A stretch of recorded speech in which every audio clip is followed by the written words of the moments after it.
Auzubillahi minasyaitonirrajim. Bismillahirrahmanirrahim. Assalamualaikum warahmatullahi wabarakatuh. Waalaikumsalam warahmatullahi wabarakatuh. Innal hamdalillah nahmadu wa nasta'inuhu wa nastaghfiruh wa na'udzu billahi min sururi anfusina wa min sayyiati a'malina may yahdihillahu fala mudhillalah wa may yudhlil fala hadiyalah. Asyhadu alla ilaha illallah wahdahu la syarikalah wa asyhadu anna Muhammadan abduhu wa rasuluhu la nabiyya ba'dah. Rabbi shrah li sadri wa yassir li amri wahlul 'uqdatam min lisani yafqahu qawli. Alhamdulillah, segala puji bagi Allah yang senantiasa memberikan rahmat dan karunia-Nya kepada kita, sehingga hari ini kita diberi nikmat untuk bersilaturahmi dan berkumpul dalam kegiatan virtual sharing ya, yang insya Allah akan diisi oleh Bunda kita nih, Bunda Kurnia. Mungkin Bunda baru pertama kali hadir di tengah-tengah kita, insya Allah biar kenalan. Jadi mungkin saya kenalkan sedikit, di sini adalah teman-teman alumni FKUI kebanyakan, kedokteran UI, sama alumni SMA 8. Nah, sisanya teman-temannya, gitu Bun. Jadi insya Allah kita istiqomah setiap hari Kamis malam itu punya kajian bermacam-macam jenis, dan minggu lalu Ustazah Nani Handayani. Jadi biar kenalan nih bundanya, jadi kapan-kapan diundang lagi ya Bun. Ya, salawat dan salam senantiasa kita curahkan bagi kedua hasanah kita, baginda Rasulullah Muhammad SAW beserta keluarganya dan para sahabatnya. Semoga insya Allah kita menjadi umat yang istiqomah hingga akhir zaman. Amin ya rabbal alamin. Kita buka sama-sama dengan bacaan basmalah. Bismillahirrahmanirrahim. Bismillahirrahmanirrahim. Selanjutnya saya bacakan sedikit biodatanya Bunda ya, Bunda Kurnia. Mungkin sebagian sudah ada yang kenal. Cuman untuk lebih kenal lagi supaya lebih sayang gitu ya, saya bacakan. Bunda Kurnia Widiatuti lahir di Jakarta 18 Juli 1971. Tinggalnya di Depok, Pancoran Mas. Kemudian aktivitas saat ini adalah penceramah dakwah instansi dan perkantoran. Jadi kalau yang ngantor mungkin suka ketemu. Kemudian penggagas gerakan 1000 keluarga pecinta Rasulullah. Wah Bunda nih luar biasa, kalau udah ngomong Rasulullah dikasih waktu juga kayaknya nggak cukup tuh. Kalau diberhentiin pun udah Bunda. Itu Masya Allah ya. Kemudian pembicara parenting keluarga Muslim nasional. Kemudian beliau juga sebagai terapis quantum healing dan quantum biomekanik. Sering menjadi narasumber Siroh Station dan pembicara di tim parenting PR bersama Ayah Irwan Rinaldi. Kemudian buku yang sudah ditulis, buku antologi Beyond to Beyond Stephen Genetic Inspirator Muslimah, Mengeja Cinta pada Nabimu Spirit Nabawiyah Community. Pendidikan beliau sendiri sama-sama nih kita alumni UI ya, dari MIPA, beliau jurusan Fisika Pendidikan. Kemudian beliau juga sempat belajar di Rosat Al-Hikmah Bahasa Arab. Kemudian ngambil FEUI Informal Ekonomi Islam. Terus memiliki certificated quantum life. Alhamdulillah sudah menikah dan pekerjaan suaminya adalah wirausaha dan dikaruniai 4 anak. Yang alhamdulillah sudah punya cucu ya Bun? Oh belum. Insya Allah segera ya. Oke, anak yang pertama ada di Universitas Islam Madinah, tapi sudah menikah ya Bun ya. Nah kemudian ada yang di Gontor, kemudian ada di STN Nurul Fikri dan Gontor juga. Oh, Masya Allah ya. Ya itu mungkin sekilas tentang Bunda kita hari ini. Insya Allah Bunda hari ini akan membantu kita untuk menggerakkan hati gitu ya, menggerakkan hati kita untuk dapat mencapai surga melalui aktivitas sosial peduli terhadap sesama. Demikian tema kita hari ini. Kepada Bunda, waktu dan ruang Zoom dipersilahkan. Jazakillah, Mbak Lela, alhamdulillah. Bismillahirrahmanirrahim. Assalamualaikum warahmatullahi wabarakatuh. Waalaikumsalam warahmatullahi wabarakatuh. Alhamdulillahilladzi arsala rasulahu bil huda wa dinil haq liyuzrahu ala dini kullih wa kafa billahi syahida. Allahumma sholli ala Muhammad wa barik alaihi wasallim. Alhamdulillah, puji syukur kepada Allah. Ibunda, ada ayah juga nggak nih? Apa ibunda semua nih? Ya. Alhamdulillah pada malam hari ini kita bisa bertemu. Mudah-mudahan ini pertemuan yang akan terus berlanjut sampai bertemu di surganya Allah. Amin ya Allah. Salawat dan salam kepada Nabi besar kita Nabi Muhammad SAW beserta keluarga, para sahabat ya, serta orang-orang yang senantiasa berjuang di jalan Allah ya. Oh ya, saya bisa share screen. Saya share screen ya, Bun. Sudah kelihatan ya? Oke. Sudah, Bunda. Oke, alhamdulillah. Materi kita pada hari ini kita akan bahas tentang gapai surga melalui aktivitas sosial dan peduli kepada sesama. Kita akan mulai, oh ini dia. Ini tadi tentang saya, ini keluarga saya. Baik, kita langsung mulai dari sini. Ketika kita bicara tentang bagaimana membangun sebuah sistem aktivitas sosial, kemudian kita bicara tentang bagaimana peduli kepada sesama, sebetulnya ini adalah tentang bicara tentang sebuah karakter yang mendasar yang dilakukan oleh Baginda Shallallahu Alaihi Wasallam dan juga akhirnya ditularkan kepada para sahabatnya, bahkan sampai ke generasi-generasi sesudahnya, hingga mereka menjadi generasi yang unggul disebabkan karena memiliki salah satu karakter terbaik yang diturunkan langsung dari Rasulullah, yaitu karakter kedermawanan. Nah, di antara cerita tentang rahasia kedermawanan adalah suatu hari malaikat bertanya kepada gunung yang amat kokoh. Gunung ditanya, wahai gunung, engkau adalah makhluk Allah yang paling kuat yang diciptakan Allah. Kata gunung, bukan aku, ada yang lebih kuat dari diriku. Siapa dia? Dia adalah besi. Aku akan hancur jika ada besi yang mencoba untuk menghancurkan tubuhku. Lalu kemudian malaikat bertanya kepada besi, engkau adalah yang terkuat karena gunung pun berhasil engkau kalahkan. Kata besi, ada yang lebih kuat dari aku, yaitu api. Karena aku akan luluh lantak hanya disebabkan oleh api yang membakar diriku. Maka malaikat pun pergi kepada api. Wahai api, engkau adalah yang terkuat. Lalu kemudian kata api, bukan aku yang terkuat. Lalu siapa yang terkuat? Dia adalah air. Lalu kemudian air pun dikatakan, engkau adalah yang terkuat karena api yang begitu dahsyat bisa kau kalahkan. Kata air, bukan aku yang kuat. Ada yang lebih kuat dari makhluk Allah, yaitu angin. Angin adalah salah satu makhluk Allah yang paling menakutkan. Saya gambarkan di sini gambar tentang tornado. Bagaimana kita lihat banyak di YouTube, kalau tornado sudah datang, maka puluhan pesawat terbang yang biasa terbang itu tiba-tiba akan diterbangkan sampai menjadi puing-puing yang runtuh gitu ya, dan rusak semuanya. Bisa menghancurkan segalanya. Air yang sedemikian deras pun gitu yang bisa menghanyutkan segala hal. Kalau udah datang tornado semuanya kalah gitu. Yang menang adalah angin. Maka ketika angin ditanya, adakah yang lebih hebat dari dirimu wahai angin? Maka angin menjawab, ada, yaitu sedekahnya seorang hamba ya, yang ketika tangan kanannya memberi maka tangan kirinya tidak mengetahui.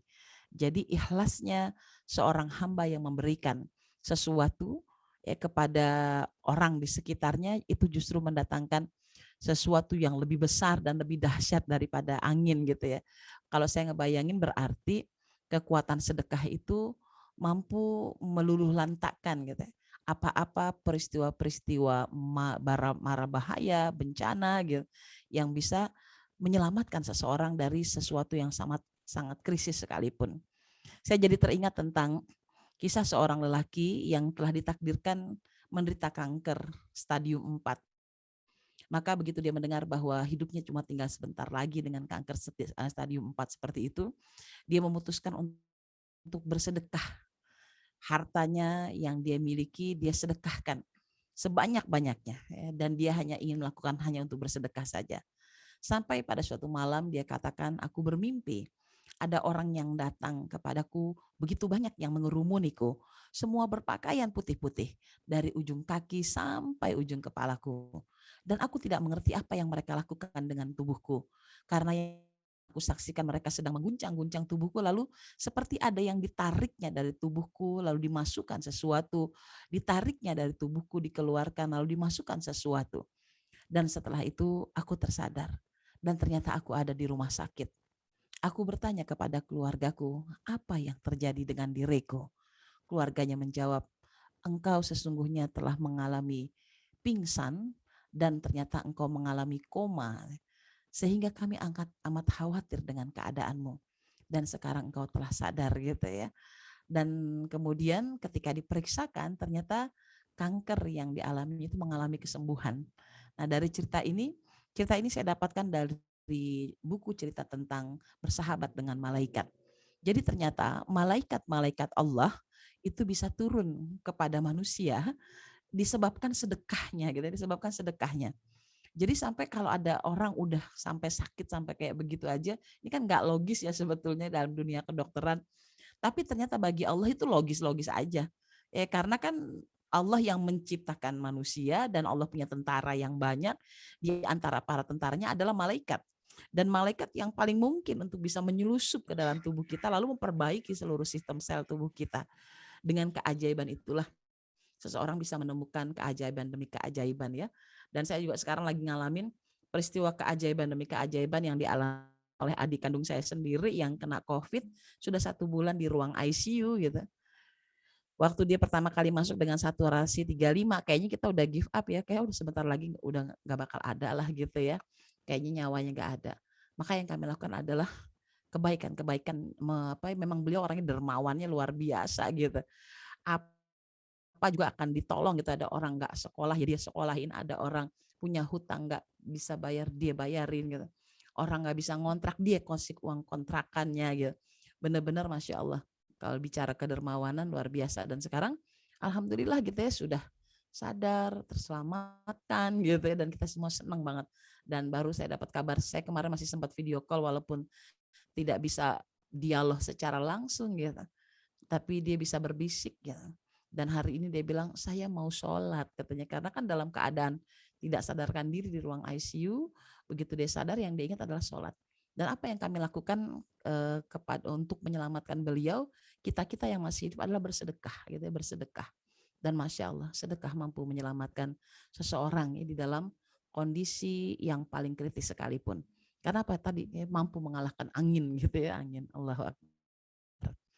Nah, yang berikutnya adalah bicara tentang aktivitas sosial. Saya lebih senang kita bicara hal yang esensi, bagaimana kita mengetahui titik-titik persoalan tentang kepedulian sosial itu karena kita paham tentang sesungguhnya kapan sih gitu ya pahala sedekah yang paling besar gitu ya. Buat saya itu sedekah adalah sedekah itu kan nggak harus uang ya. Sedekah itu kata Rasulullah, engkau mengangkat duri yang ada di jalan, engkau membantu orang yang sedang berada dalam kepayahan mengangkat beban lalu engkau meringankannya, gitu. Engkau tersenyum, itu sedekah gitu. Jadi banyak sekali bentuk-bentuk sedekah, tidak selalu berbentuk uang. Kalau yang berbentuk uang tuh cenderung kepada nafkah atau infak sering kita bilang ya. Kalau infak tuh bentuknya uang, tapi kalau sedekah itu bisa berbagai macam, tidak harus berupa uang, bisa berupa perbuatan baik. Nah, di antaranya saya senang banget sama hadis Rasulullah ini yang mengingatkan kita kapan sih sebetulnya seseorang itu harusnya bersedekah gitu. Ya, pahala sedekah yang paling besar kata Rasulullah ketika engkau bersedekah pada saat kamu masih sehat. Saat kamu takut menjadi fakir dan saat kamu sedang berangan-angan menjadi kaya. Jadi nggak nunggu kaya dulu gitu ya, justru lagi kapan gue punya mobil, kapan gue punya rumah, kapan gue bisa makan enak gitu. Itu ketika kita bersedekah dalam kondisi kayak gitu, itulah kondisi yang terbaik gitu, kondisi yang paling baik. Dan janganlah engkau menunda-nunda sedekah itu hingga apabila nyawamu telah sampai di tenggorokan, kamu baru berkata untuk si fulan sekian, untuk fulan sekian, dan harta ini sudah menjadi hak si fulan. Kalau udah nyawa di kerongkongan itu jadi kayak terlambat gitu, kayak terlambat. Masya Allah ya, saya benar-benar belajar dari adik saya yang dermawan ini. Beliau tuh sampai udah dalam saturasi yang sangat rendah di angka 35 gitu ya, oksigennya itu masih sempat transfer ya, sebentar ada santunan yatim yang belum saya sampaikan, dia bilang ke beberapa tempat, dititipkan kepada suami, titip buat ke anak-anak yatim yang ada di sini gitu. Itu menjelang dia masuk ke ICU dalam keadaan tidak sadarkan diri, dia masih sempat sedekah. Masya Allah ya, saya saksikan betul-betul, oh iya benar Masya Allah ya, ada orang-orang yang udah kondisinya itu udah kalau kita bilang aduh kritis banget, tapi yang dipikirin bersedekah. Dan inilah hal yang nantinya diharapkan orang-orang yang telah terkubur di muka bumi. Lalu mereka akan bilang kepada Allah, ya Allah, bangkitkan kami, hidupkan kami sekali lagi, agar kami bersedekah. Jadi di antara semua amalan gitu ya, yang sangat dirindukan orang-orang yang sudah meninggal dunia, bukan sholat, bukan berhaji, bukan puasa gitu ya, tetapi adalah bersedekah, bersedekah. Makanya dibilang ini amalan yang terbesar, yang paling besar. Nah, karena dibilang bersedekah ketika kamu sedang takut menjadi fakir ya, aduh duitnya habis nih gitu ya, atau berangan-angan ketika aduh kapan jadi orang kaya gitu. Saya ngalamin sedekah yang apa yang saya miliki itu saya berikan gitu, tinggal terakhir harta terakhir. Ya dulu di awal-awal perkawinan mah hidup kami masih sangat sulit gitu. Sampai suatu hari saya hanya punya uang sekitar Rp1.500 saja yang tersisa. Nggak ada buat makan nanti malam, untuk hari ini siang hari masih bisa makan dan uang yang tersisa 1.500. Nggak tahu nanti mau makan apa, paling banter bisa beli telur ayam 1, kita makan rame-rame gitu ya. Lalu kemudian tiba-tiba ada yang mengetuk pintu rumah saya. Dan dia bilang, Bu, maaf Bu, saya jualan stiker. Saya udah izin Pak RT, kata Pak RT, semua warga wajib beli gitu. Waktu itu stiker itu berbentuk Garuda, ada bendera merah putihnya, karena memang bulan Agustusan lah kalau nggak salah. Wajib beli. Saya tanya harganya berapa Pak? 1.500 Bu. Dalam hati saya, aduh duit terakhir saya ini, saya udah nggak punya uang lagi. Saya bilang, Pak bisa nggak nanti sore aja, nunggu suami saya pulang. Kalau suami saya pulang mungkin dia pulang bawa uang. Nggak bisa Bu, hanya cuma bisa sekarang doang. Akhirnya dengan berat hati, saya ambil uang 1.500 untuk makan nanti malam, saya kasihkan. Terus setelah orang itu pergi, itu saya ngegrundel nih, ngalamin nih fase ngegrundelnya. Dasarnya orang nggak tahu apa, saya nggak punya duit. Jangan-jangan dia bohong atas nama Pak RT nih. Bilangnya ini wajib semua warga, padahal dia nyari keuntungan doang. Aduh, wah saya telah rugi nih. Ya, pokoknya saya kayak memaki orang itu tanpa orang itu ada gitu. Lalu kemudian akhirnya saya nggak tenang tuh dengan jiwa yang penuh kegelisahan bersedekah 1.500, harta berharga saya saat itu. Lalu kemudian saya sholat 2 rakaat bilang, ya Allah, alangkah kotornya hati saya. Sampai sebegitunya saya marah pada penjual stiker itu. Berikan aku hati yang ikhlas. Kasih aku petunjuk. Tiba-tiba di hati saya ada yang berbisik begini, hai Nia, aku mau berterima kasih sama kamu ya, karena kamu telah memberikan harta terakhirmu. Ketahuilah, di belakang lelaki tua itu yang tadi menjual stiker, itu ada keluarganya yang sedang sakit dan dia membutuhkan biaya rumah sakit. Atau bahkan di belakang lelaki tua itu, ada anaknya yang masih kecil-kecil dan juga lapar, bahkan lebih lapar dari kamu. Dan dia butuh makan. Seharusnya kalau aku mau minta kepadamu, aku akan meminta engkau menanggung seluruh hidup lelaki itu supaya engkau santuni. Aku cuma minta 1.500 dari hartamu. Dan itu sedikit. Dan yang sedikit itu bisa membuat ia hidup bertahan lebih lama. Itu dialog batin saya. Terus tiba-tiba saya menjadi orang yang ikhlas. Oh ya Allah, sudahlah. Ya, makasih ya Allah. Bisa jadi saya telah memberikan yang terbaik. Nah, selesai. Apa yang terjadi di sore hari, suami saya pulang, saya bilang, Abi maaf ya. Sepertinya malam hari kita tidak bisa makan karena uang yang ada di Umi sudah dihabiskan semuanya. Lalu Abi bilang, Umi mau tahu Abi pulang terlambat kenapa katanya. Sekarang Umi mau makan apa? Mau sate, mau soto, dia bilang gitu. Emang Abi punya uang? Punya. Karena Abi pulang terlambat tadi mampir ke rumah murid Abi. Komputernya rusak dan dia minta Abi menservisnya. Ini Abi dikasih amplop, coba buka aja. Pas dibuka isinya 150.000. Ya, jadi nilainya berkali-kali lipat gitu ya, berkali-kali lipat dari 1.500 yang saya berikan ya, 100 kali lipatnya. Dan saat itu saya malu betul sama Allah. Angka itu mungkin kecil bagi sebagian orang, tapi buat saya 100 kali lipat itu adalah sesuatu yang berharga pada masa itu. Dan itu yang bikin saya percaya kepada Allah bahwa itu betul-betul menyelamatkan. Ya, saya bilang sama Allah, ya Allah, aku takut tidak makan nanti malam. Padahal engkau telah menjamin aku untuk mendapatkan rizki makan sampai 1 minggu lagi. Gitu. Aku bisa bertahan. Allahu Akbar. Dan itulah yang terjadi biasanya di tengah ketakutan orang-orang yang ketika akan bersedekah. Dia ngerasa bahwa sayang saya ketakutan nggak makan kalau saya kasih. Padahal ketika dikasih kan kita dapat banyak hal gitu. yang itu tidak diketahui.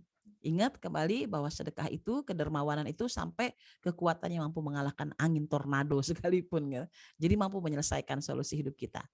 Nah, dikisahkan bahwa Asma binti Abu Bakar adalah orang yang juga sangat rajin bersedekah gitu. Ya, sehingga kemurahan hatinya sangat dikenal ya, dalam hal bersedekah. Beliau tidak pernah menunggu menjadi orang kaya raya. Jadi ketika Aisyah ditanya, bagaimana kepribadian Asma binti Abu Bakar? Kata Aisyah, bedanya aku dengan Asma adalah kalau aku mendapatkan harta, aku mengumpulkannya terlebih dahulu, lalu aku mensedekahkannya. Tapi tidak dengan kakakku Asma. Ia setiap kali mendapatkan uang, mendapatkan harta, maka dia akan langsung infakkan seketika. Sehingga tidak ada sesuatu yang tersisa, kecuali untuk kehidupan mereka saja. Masya Allah ya, jadi Asma binti Abu Bakar tuh hidupnya sebetulnya pas-pasan gitu. Karena Jubair bin Awam, suami juga kerjanya juga pas-pasan sebagai pengawal Rasulullah. Kemudian Asma juga bekerja kadang-kala menjadi pemetik kurma, kadang-kala menjadi penyamak kulit, kadang-kala membantu di kebun-kebun anggur gitu. Itu pekerjaan beliau. Dan dengan upah-upah itulah beliau mendapatkan kelebihan-kelebihan harta untuk bersedekah. Gak pernah nunggu kaya raya, Masya Allah. Dan dari Asma lah lahir sampai 100 keturunan di bawahnya adalah para mujahid-mujahid pejuang yang senantiasa menyelamatkan Islam. Itu dia. Ini. Lalu kemudian yang berikutnya adalah bahwa sedekah itu adalah sebuah tanda cinta seseorang kepada orang lain. Tidak ada kedengkian kecuali dalam dua hal, yaitu orang yang dikaruniai harta oleh Allah, lalu ia habiskan di jalan kebenaran, dan orang yang diberi hikmah atau ilmu, lalu kemudian lalu orang itu gitu ya, oleh Allah lalu dia mengamalkan dan mengajarkannya kepada orang lain. Jadi kita boleh iri sama orang yang dermawan, sama satu lagi orang yang berbo gitu. Kalau mau ngiri itu jangan ngiri harta, percuma gitu. Kalau mau ngiri kebaikan. Nah, ceritanya itu ada sahabat yang pada iri. Sekelompok sahabat yang miskin, ya dia adalah ahli sufah. Jadi orang yang berada di Masjid Rasulullah dan tinggal di Masjid Rasulullah, yang memang nggak punya rumah, nggak punya tempat tinggal, dan biaya hidup mereka juga ditanggung oleh Baitul Mal, dan mereka bekerja sesuai kemampuan mereka. Suatu hari menghadap kepada Rasulullah, ya Rasulullah, alangkah enaknya jadi orang kaya. Dengan hartanya mereka bisa bersedekah dan mereka bisa masuk surga karena sedekahnya. Lalu kemudian apa yang bisa kami lakukan sebagai orang yang tak memiliki harta seperti orang-orang kaya? Kata Rasulullah, bacalah subhanallah walhamdulillah wala ilaha illallah Allahu akbar la haula wala quwata illa billah, maka itu setara dengan orang kaya raya yang bersedekah. Maka mereka pun mengamalkan bacaan tersebut gitu. Dan ternyata sahabat yang kaya raya mendengar bahwa ada bacaan disebut itu baqiyatus salam, kalimat yang kekal ya, disebutkan dalam Quran. Baqiyatus salam itu kalimat yang kekal, ucapan-ucapan zikir yang baik yang akan menyelamatkan kita nanti di akhirat. Itu zikirnya subhanallah walhamdulillah wala ilaha illallah Allahu akbar. Nah, kalimat inilah yang kemudian diamalkan oleh sahabat miskin sehingga seakan-akan dia sedang bersedekah. Ya. Ternyata orang-orang kaya itu juga melakukan hal yang sama. Mereka pun datang lagi kepada Rasulullah. Ya Rasulullah, orang kaya itu ternyata ikutan berzikir. Lalu bagaimana cara kami bisa lebih dari itu? Kata Rasulullah, kalau gitu kamu banyak puasa. Ya, untuk bisa mendapatkan pahala sedekah seperti mereka bersedekah. Maka mereka pun berpuasa. Ternyata orang-orang kaya dari sahabat itu pun berpuasa gitu.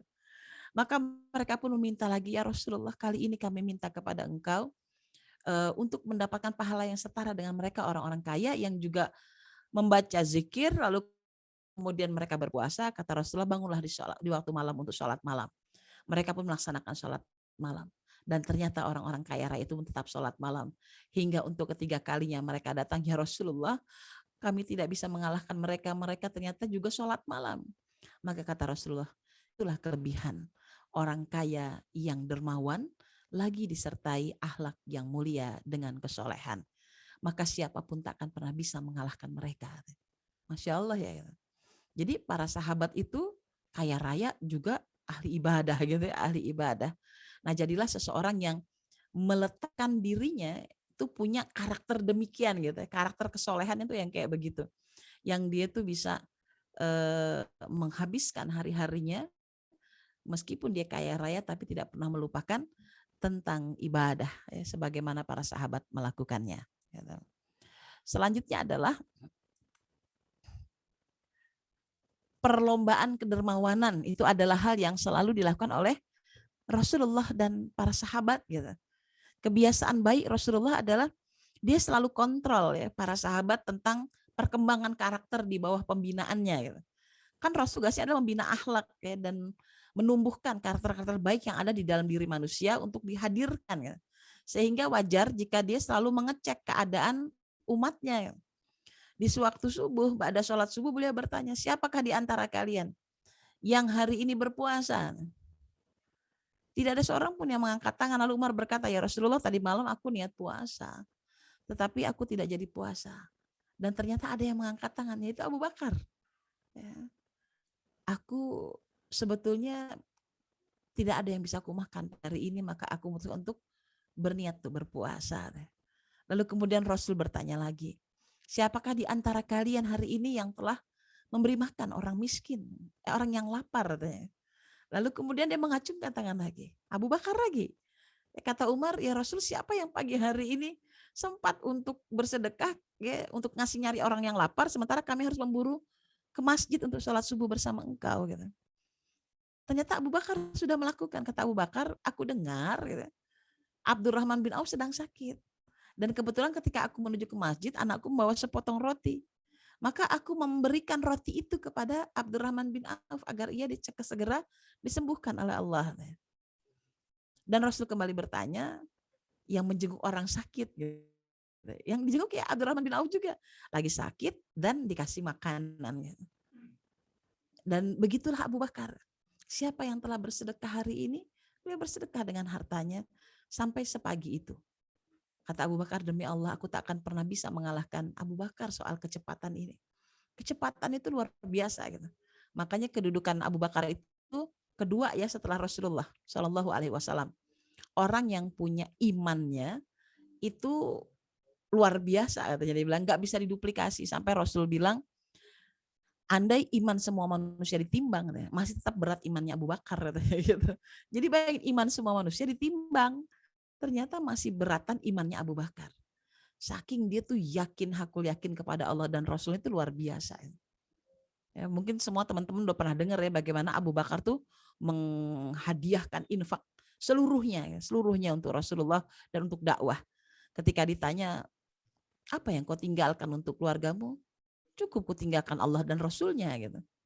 Tapi ketika Umar datang, Umar bilang, ya Rasulullah, aku akan memberikan setengahnya. Dia pikir Abu Bakar gak akan bisa mengalahkannya. Ternyata Abu Bakar udah ngasih semuanya, Umar hanya setengahnya. Dan ketika Utsman datang ingin memberikan semua hartanya seperti Abu Bakar, kata Rasulullah, jangan, cukup seperempatnya saja. Giliran Utsman seperempatnya jadi setengah dari Umar, ya, setengahnya dari Umar.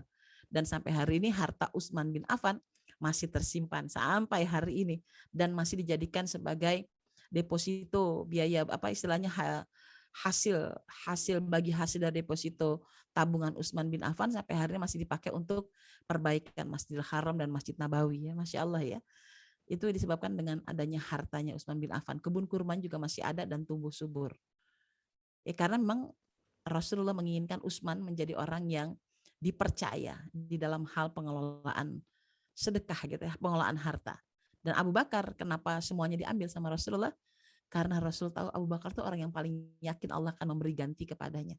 Dan Abu Bakar juga orang yang sangat dipercaya di kalangan kaumnya, sehingga kalau dia sudah habis hartanya dia tinggal pergi kepada kawannya yang lain, bolehkah aku bekerja atau bolehkah aku pinjam modal, bolehkah aku merintis usaha bersamamu? Semua orang akan percaya sama Abu Bakar. Dan Abu Bakar sangat ahli di dalam dunia perniagaan gitu ya, ahlinya dunia perniagaan. Jadi kalau toh hilang semuanya harta dia, ya Allah sudah kasih kemampuan Abu Bakar untuk bisa mengembalikan semuanya dengan kehebatannya menjadi seorang saudagar lah kita bilang ya, sebagai seorang saudagar yang piawai dalam dunia jual beli kan. Itu dia. Jadi kalau kita kira-kira lomba kedermawanannya sama siapa gitu ya, paling sama keluarga ya, sama keluarga. Kadang-kala kalau saya sama anak-anak gitu ya, Ayo siapa yang mau sedekah hari ini, mau berapa gitu. Kita bikin perlombaan, terutama biasanya kalau lagi sedekah ke Palestina gitu ya, anak-anak mau buka tabungannya enggak, mau dijebolin enggak gitu. Atau kita punya tabungan haji dan umrah, terus kita uang haji dan umrah kita sedekahkan saja. Itu anak-anak biasanya seneng banget gitu kalau disuruh mengorbankan apa yang dimilikinya. Yang berikutnya adalah Ibunda, give and given. Kita akan belajar tentang bagaimana teori supaya kita jadi pribadi yang memang senang melakukan aktivitas sosial dimanapun berada. Jadilah pribadi seperti Umar. Ya. Tadi kita bicara Abu Bakar, sekarang kita bicara tentang Umar. Mungkin pernah mendengar kisah tentang Umar bin Khattab mendapatkan semangkuk gulai kambing kesukaannya dimasak oleh pembantunya. Begitu dia mau makan, dia teringat Rasulullah. Rasul pernah berkata, barang siapa yang bisa memberikan apa yang paling dicintainya kepada saudaranya, maka surga untuknya. Begitu ingat itu, maka dia bilang sama pembantunya, berikan gulai kambing kesukaanku ini kepada tetangga kita yang ada di sebelah, katanya gitu.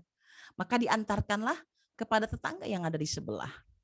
Lalu kemudian kata tetangga itu, sepertinya gulai kambing ini lebih baik buat tetanggaku yang di sebelahnya lagi. Maka akhirnya pembantu itu mengantarkannya kepada tetangga yang di sebelah.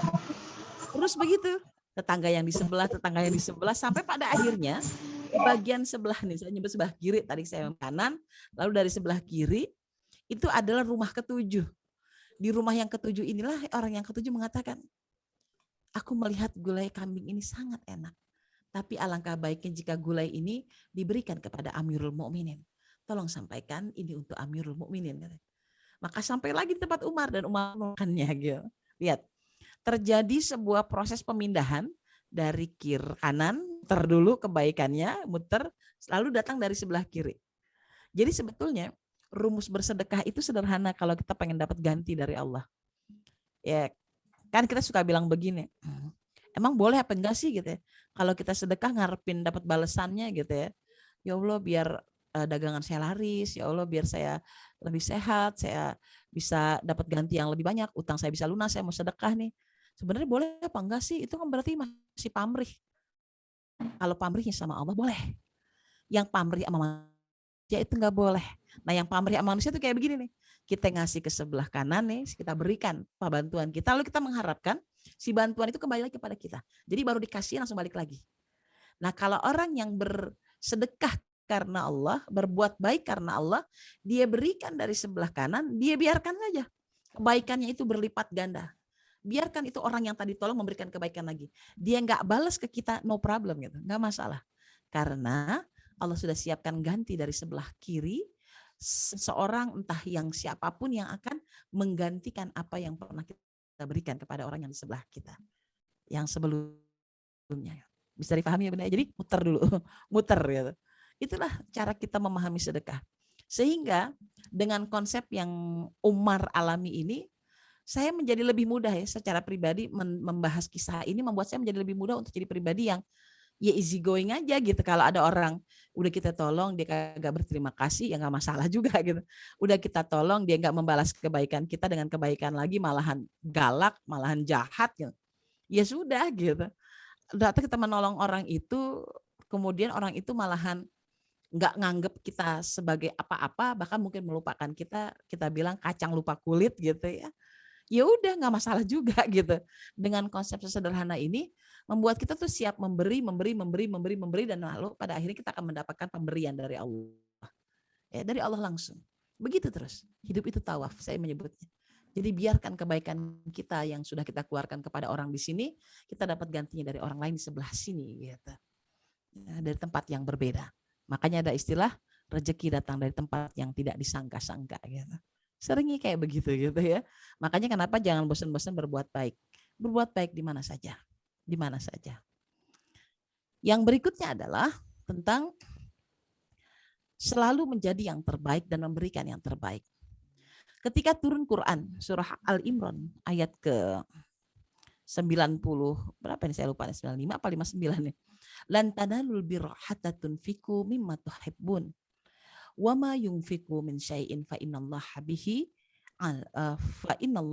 alim. kamu tidak akan memperoleh kebajikan sebelum kamu menginfakkan sebagian harta yang kamu cintai. Dan apapun yang kamu infakkan, sungguh Allah Maha mengetahui. Jadi disebutnya ayat yang tentang lan tanalul birra gitu ya. Jadi kamu tuh nggak akan pernah gitu dianggap memperoleh kebaikan sebelum kamu tuh ngasih apa yang kamu cintai. Ketika mendengar ayat ini, itu respon para sahabat tuh bermacam-macam. Ya, membedah ayat ini dan memahami ayat ini tuh bermacam-macam. Di antaranya adalah nih kalau kita mau lihat ya bagaimana sedekahnya para sahabat. Di antaranya adalah kisah Abdullah bin Ja'far bin Abi Thalib. Beliau adalah keponakan Rasulullah Shallallahu Alaihi Wasallam. Abdullah ini dulu kecilnya itu tinggal bersama ayah dan ibunya, tapi kemudian ayahnya meninggal dunia di perang Mu'tah, dan akhirnya Abdullah ini diasuh langsung oleh Rasulullah. Dan berkat asuhan langsung Rasulullah inilah muncul gitu ya kepribadian mulia sekaligus doa-doa Rasulullah yang mengalir kepada Abdullah bahwa kelak dia akan menjadi orang yang dermawan, kaya raya dan berilmu gitu. Dan pada akhirnya betul dia kaya raya. Suatu hari Abdullah bin Ja'far pergi ke sebuah kebun kurma yang sangat indah lah kita bilang, lebat buahnya dan menarik pandangan mata yang memandangnya. Dan dia bertemu dengan seorang budak yang sedang memberi makan seekor anjing. Ia memiliki 3 buah roti. Roti pertama diberikan kepada anjing yang lapar dan anjing itu menghabiskannya. Dan tiba-tiba anjing itu kembali menjulur-julurkan lidahnya meminta lagi makan. Maka diberikanlah roti yang kedua. Dan setelah dimakan roti yang kedua, ternyata anjing itu masih meminta sekali lagi. Maka diberikan terakhir itu kepada sang anjing. Setelah itu anjing itu kenyang dan meninggalkannya. Maka tanya kepada budak itu, wahai budak, apakah engkau sudah makan? Belum. Roti itu adalah makananku. Dan engkau telah memberikannya kepada anjing itu seluruhnya? Iya. Adakah makan lagi nih yang kau simpan? Tanya Abdullah. Tidak ada. Itu adalah hartaku yang terakhir yang bisa gue berikan kepada seekor anjing karena aku ingin bersedekah kepadanya. Mendengar itu, terkejutlah Abdullah bin Ja'far. Dia berpikir bahwa orang ini luar biasa, ini budak. Dia tuh lapar tapi dia masih bisa memberikan apa yang ada dirinya dan semuanya dia berikan gitu. Semuanya dia kasih gitu. Lalu kemudian akhirnya dia putuskan untuk bertanya di mana tuanmu gitu ya. Lalu didatangi tuannya dan dia membeli semua kebun kurma. Dibayarnya dengan harga yang sangat mahal. Lalu dia pun membeli sang budak. Setelah dibeli budak itu lalu kemudian kata Abdullah, hari ini engkau bebas karena aku telah membeli dari tuanmu dan engkau aku merdekakan. Tentu saja sang budak senang. Lalu kemudian kata Abdullah, sekarang aku akan menghadiahkan kepada engkau seluruh kebun ini adalah milikmu. Karena engkau telah mengajarkan kepadaku arti kedermawanan yang sesungguhnya. Sebagaimana Rasulullah mengatakan, Al-Quran mengatakan, lan tanalul birra hatta tunfiqu mimma tuhibbun.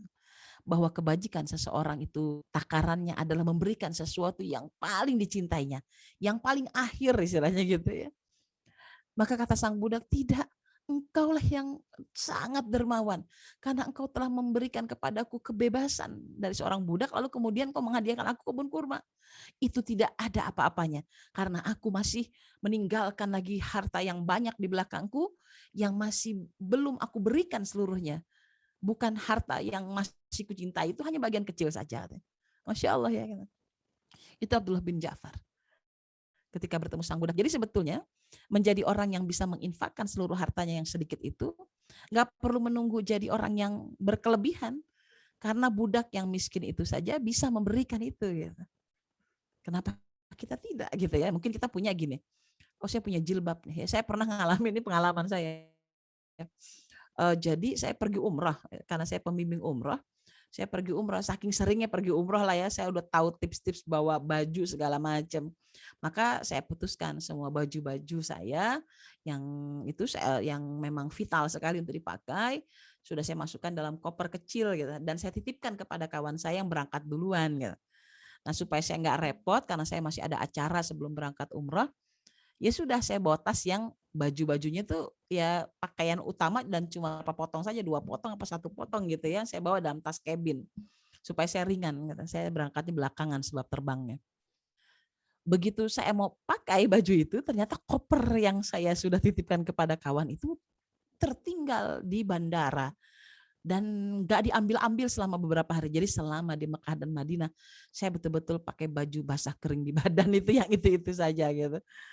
Lalu akhirnya saya bilang sama Allah gini, ya Allah, nanti ini gitu. Saya mau kemudian dari situ saya langsung berangkat ke Turki. Bayangin dengan baju yang nggak ada, saya pergi ke Turki. Terus saya bilang, ya Allah, saya benar-benar udah nggak punya pakaian lagi dan saya bernazar kalau koper itu ketemu, semua isi koper itu saya akan sedekahkan.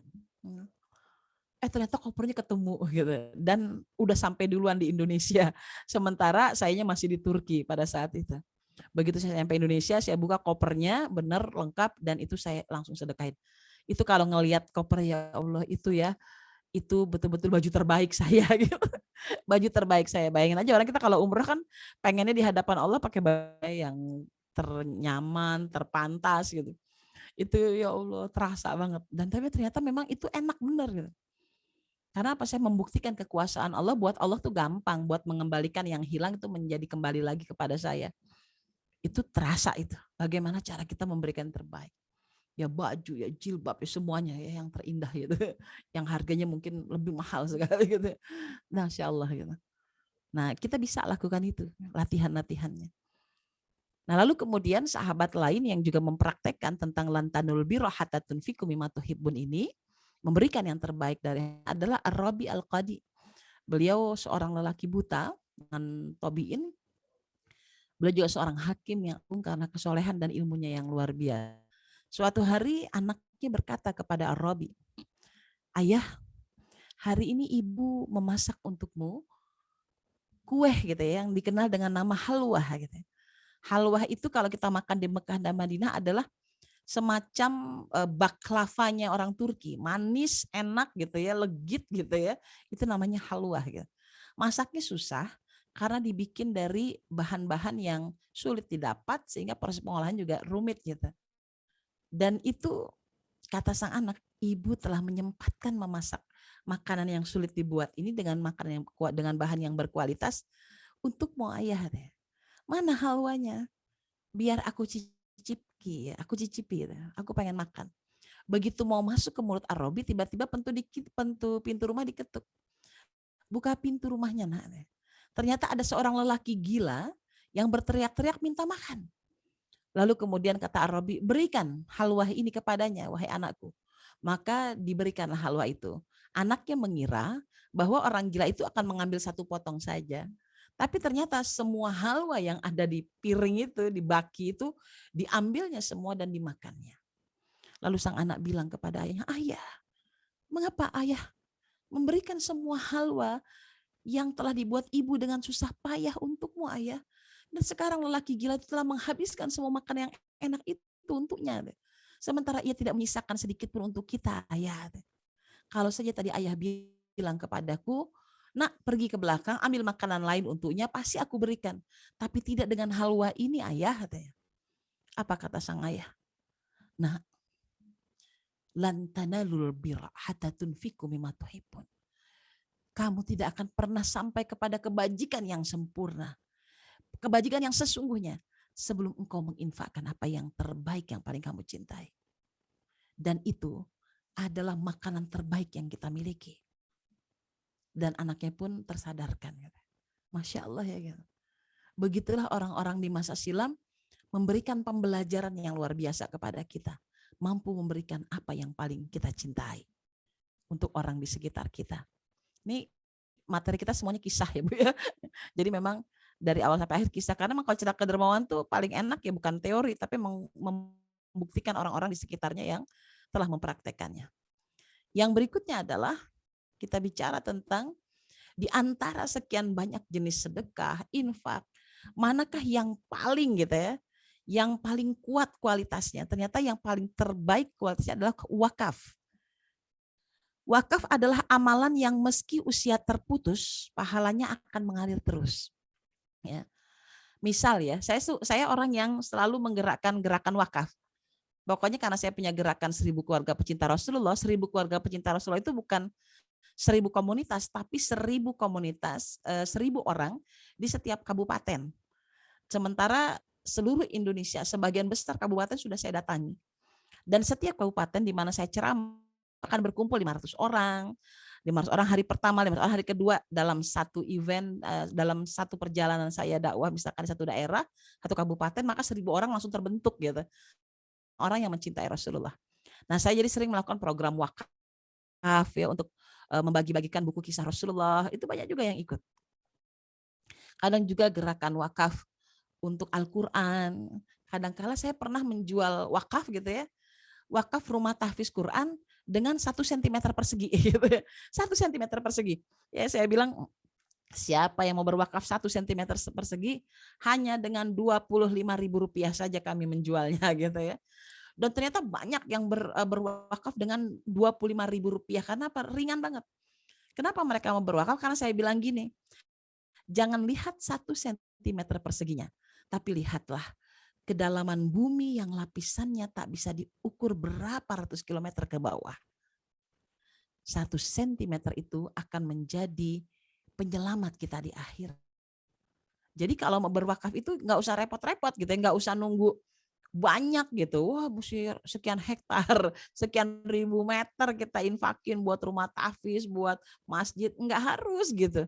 Nggak harus, kita bisa bersedekah, berinfak dengan yang kalau ada program-program wakaf kayak gitu tuh, ketengan, saya sebut wakaf ketengan gitu ya, itu ikut aja gitu. Dan ternyata benar-benar luar biasa gitu, pahalanya itu besar. Saya pun pernah ngalamin ya kejadian di mana saat itu saya punya hutang yang sangat banyak. Saya nggak tahu dengan cara apa saya membayar hutang gitu karena saya udah kerja ke sana kemari, saya hanya butuh penghasilan sebulan 20 juta waktu itu. 20 juta waktu saya sedang mencari itu kayaknya bullshit banget gitu. Nggak mungkin loh bakal bisa punya siapa perusahaan yang menggaji 20 juta. Buat ngegaji 5 juta aja banyak yang nggak mau. Paling hebat dapat 1 juta gitu. Itu saat itu ya kondisi ekonomi di mana saya sedang berhutang tahun 2007-an. Tapi saya bilang saya butuh penghasilan 20 juta per bulan. Nggak mungkin. Di upgrade angka 1 juta sampai jadi ke 20 juta. Tapi apa yang terjadi ya? Waktu itu saya diajak bergabung dalam sebuah bisnis buku, yaitu buku tentang Rasulullah Shallallahu Alaihi Wasallam. Bu Lela tahu banget tuh buku Muhammad Teladanku. Lalu kemudian ditawarkan tuh sama teman, Bu Nia mau wakaf nggak? Wakaf apa? Pesantren tahfiz Quran lah di Pondok Gede. Mana saya punya duit ya. Ini aja lagi banyak utang, boro-boro wakaf gitu ya. Enggak, wakafnya boleh 1 meter. Emang bisa? Bisa. Wakaf 1 meter itu berapa? Saya tanya. 600.000. 600.000.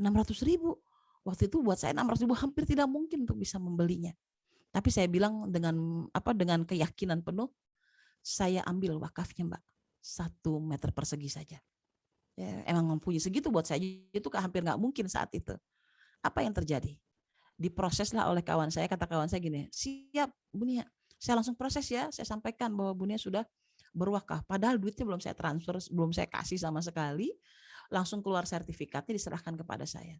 Kapan saya bayar? Sertifikat udah jadi, udah pegang dulu, saya percaya pasti nanti bakal dibayar. Nah, baru berniat wakaf, sudah di print jadi ada sertifikat wakafnya, apa yang terjadi? Saat itu juga saya mendapatkan penghasilan 20 juta rupiah per bulan. Dan sejak saat itu, betul-betul hidup saya dalam kelimpahan demi kelimpahan. Jadi keajaiban wakaf itu kayak gitu. Jadi saya sampai senang banget kalau ada wakaf gitu ya. Dan sampai akhirnya saya menjadi pejuang wakaf sekarang gitu ya. Kalau ada gerakan-gerakan wakaf dimanapun, mesti saya akan jadi influencer yang siap untuk melakukan penggalangan dana. Ya, penggalangan. Kenapa? Karena memang pahalanya dan saya berani menjaminkan kepada orang yang berwakaf bahwa insya Allah hidup kamu berubah kalau kamu berwakaf. Gitu. Benar-benar perubahannya luar biasa. Ya, ajaib lah pokoknya gitu, kalau dibilang tuh ajaib banget. Jadi kalau mau digambarin gini ya posisinya nih. Kalau kita bersedekah atau berinfak, maka seperti kita sedang berpindah, nah ada gunung, lalu kita mau pindah ke seberang gunung, di balik gunung sana. Nah kalau dengan cara manual, kita tuh harus naik mendaki dari atas, dari bawah ke atas, bahkan kadang-kadang harus sampai berputar dulu, baru turun lagi ke bawah begitu ya. Itu perumpamaan sedekah. Ya, sedekah atau infak tuh seperti itu. Butuh muter dulu atau butuh nanjak jauh baru turun lagi gitu, supaya bisa sampai ke seberang di balik gunung. Nah kalau wakaf itu perumpamaannya seperti membuat terowongan. Gunung itu ditembus, dibor, lalu kemudian kita langsung molos aja lewat terowongan itu menembus gunung, untuk pindah ke balik gunung. Ya, seperti itu wakaf. Makanya kenapa dia bisa mengubah kehidupan menjadi super cepat. Saya sebutnya kun fayakun. Kun fayakun. Apa yang tidak mungkin menjadi mungkin terselesaikan. Makanya buat ayah dan bunda yang sedang dalam kesulitan, justru dalam kesulitan itulah kita banyak berwakaf. Nanti kesulitannya akan diangkat oleh Allah. Rumah tangga lagi genting, anak lagi susah dibilangin, tua lagi susah dikendalikan, pokoknya yang bikin rumit-rumit, udah wakaf aja. Maka semua persoalan hidup kita bisa selesai tanpa kita selesaikan. Persis kayak iklan Pegadaian, menyelesaikan masalah tanpa masalah. Nah itu wakaf kekuatannya sampai kayak gitu. Nah saya cerita sahabatnya ya. Jadi Abu Talhah Al-Ansori, dia adalah ayah tiri dari Anas bin Malik. Ya, Anas bin Malik. Ketika itu mendengar ayat tentang lantanalul birra hatta tunfiqu mimma tuhibbun, langsung menghadap Rasulullah. Ya Rasulullah, aku punya kebun kurma al-bayrahah gitu ya. Al-bayrahah itu kebun yang letaknya di komplek dekat Masjid Nabawi. Kalau kita bilang itu lokasi paling mewah, paling strategis gitu ya, paling strategis. Kenapa? Karena deket banget dengan Masjid Nabawi. Siapa yang nggak suka? Dan kebun itu kebun yang paling subur yang ada di sana. Andai dijual itu nilai NJOP-nya pasti sangat tinggi gitu ya. Nah Abu Talhah itu memberikan yang terbaik yang dari dia punya dari semua kebun-kebunnya itu al-bayrahah itu. Ketika al-bayrahah itu diberikan, ya, Rasulullah sebetulnya tahu gitu ya. Nggak mudah loh bagi orang yang sahabat memberikan apa yang terbaik itu nggak mudah gitu, kecuali mempunyai iman yang luar biasa. Tapi dari sisi kemanusiaannya Rasul tahu betul, tentu Abu Talhah akan cemas gitu. Andaikan kebun itu diambil oleh Rasulullah lalu kemudian dibagi-bagi menjadi banyak coupling gitu ya, coupling ini buat si fulan, ini buat si fulan, ini buat si fulan, dipotong-potong itu kebunnya. Mungkin secara psikologis Rasul tentu Abu Talhah tidak suka gitu kalau aku melakukan itu. Apa yang Rasul lakukan supaya Abu Talhah tidak merasa kehilangan bayrahahnya, sudah mendermakan tapi dia tetap bisa menatap bayrahahnya adalah dengan cara, kata Rasulullah, sekarang aku sudah menerima sedekahmu, wakafmu tentang al-bayrahah ini, maka aku mengembalikannya. Tolong kau berikan kepada orang yang tepat yang bisa mengurus kebun tersebut. Maka Abu Talhah pun memutuskan untuk menghadiahkan kebun itu dibagi dua, satu untuk anak tirinya Anas bin Malik, satu lagi untuk keluarganya, untuk sepupunya. Nah, kenapa logikanya gini, orang ngewakafin, dia diterima nih, dapat pahala wakafnya nih. Kemudian kata Rasul balikin lagi kepada orang yang kau percaya.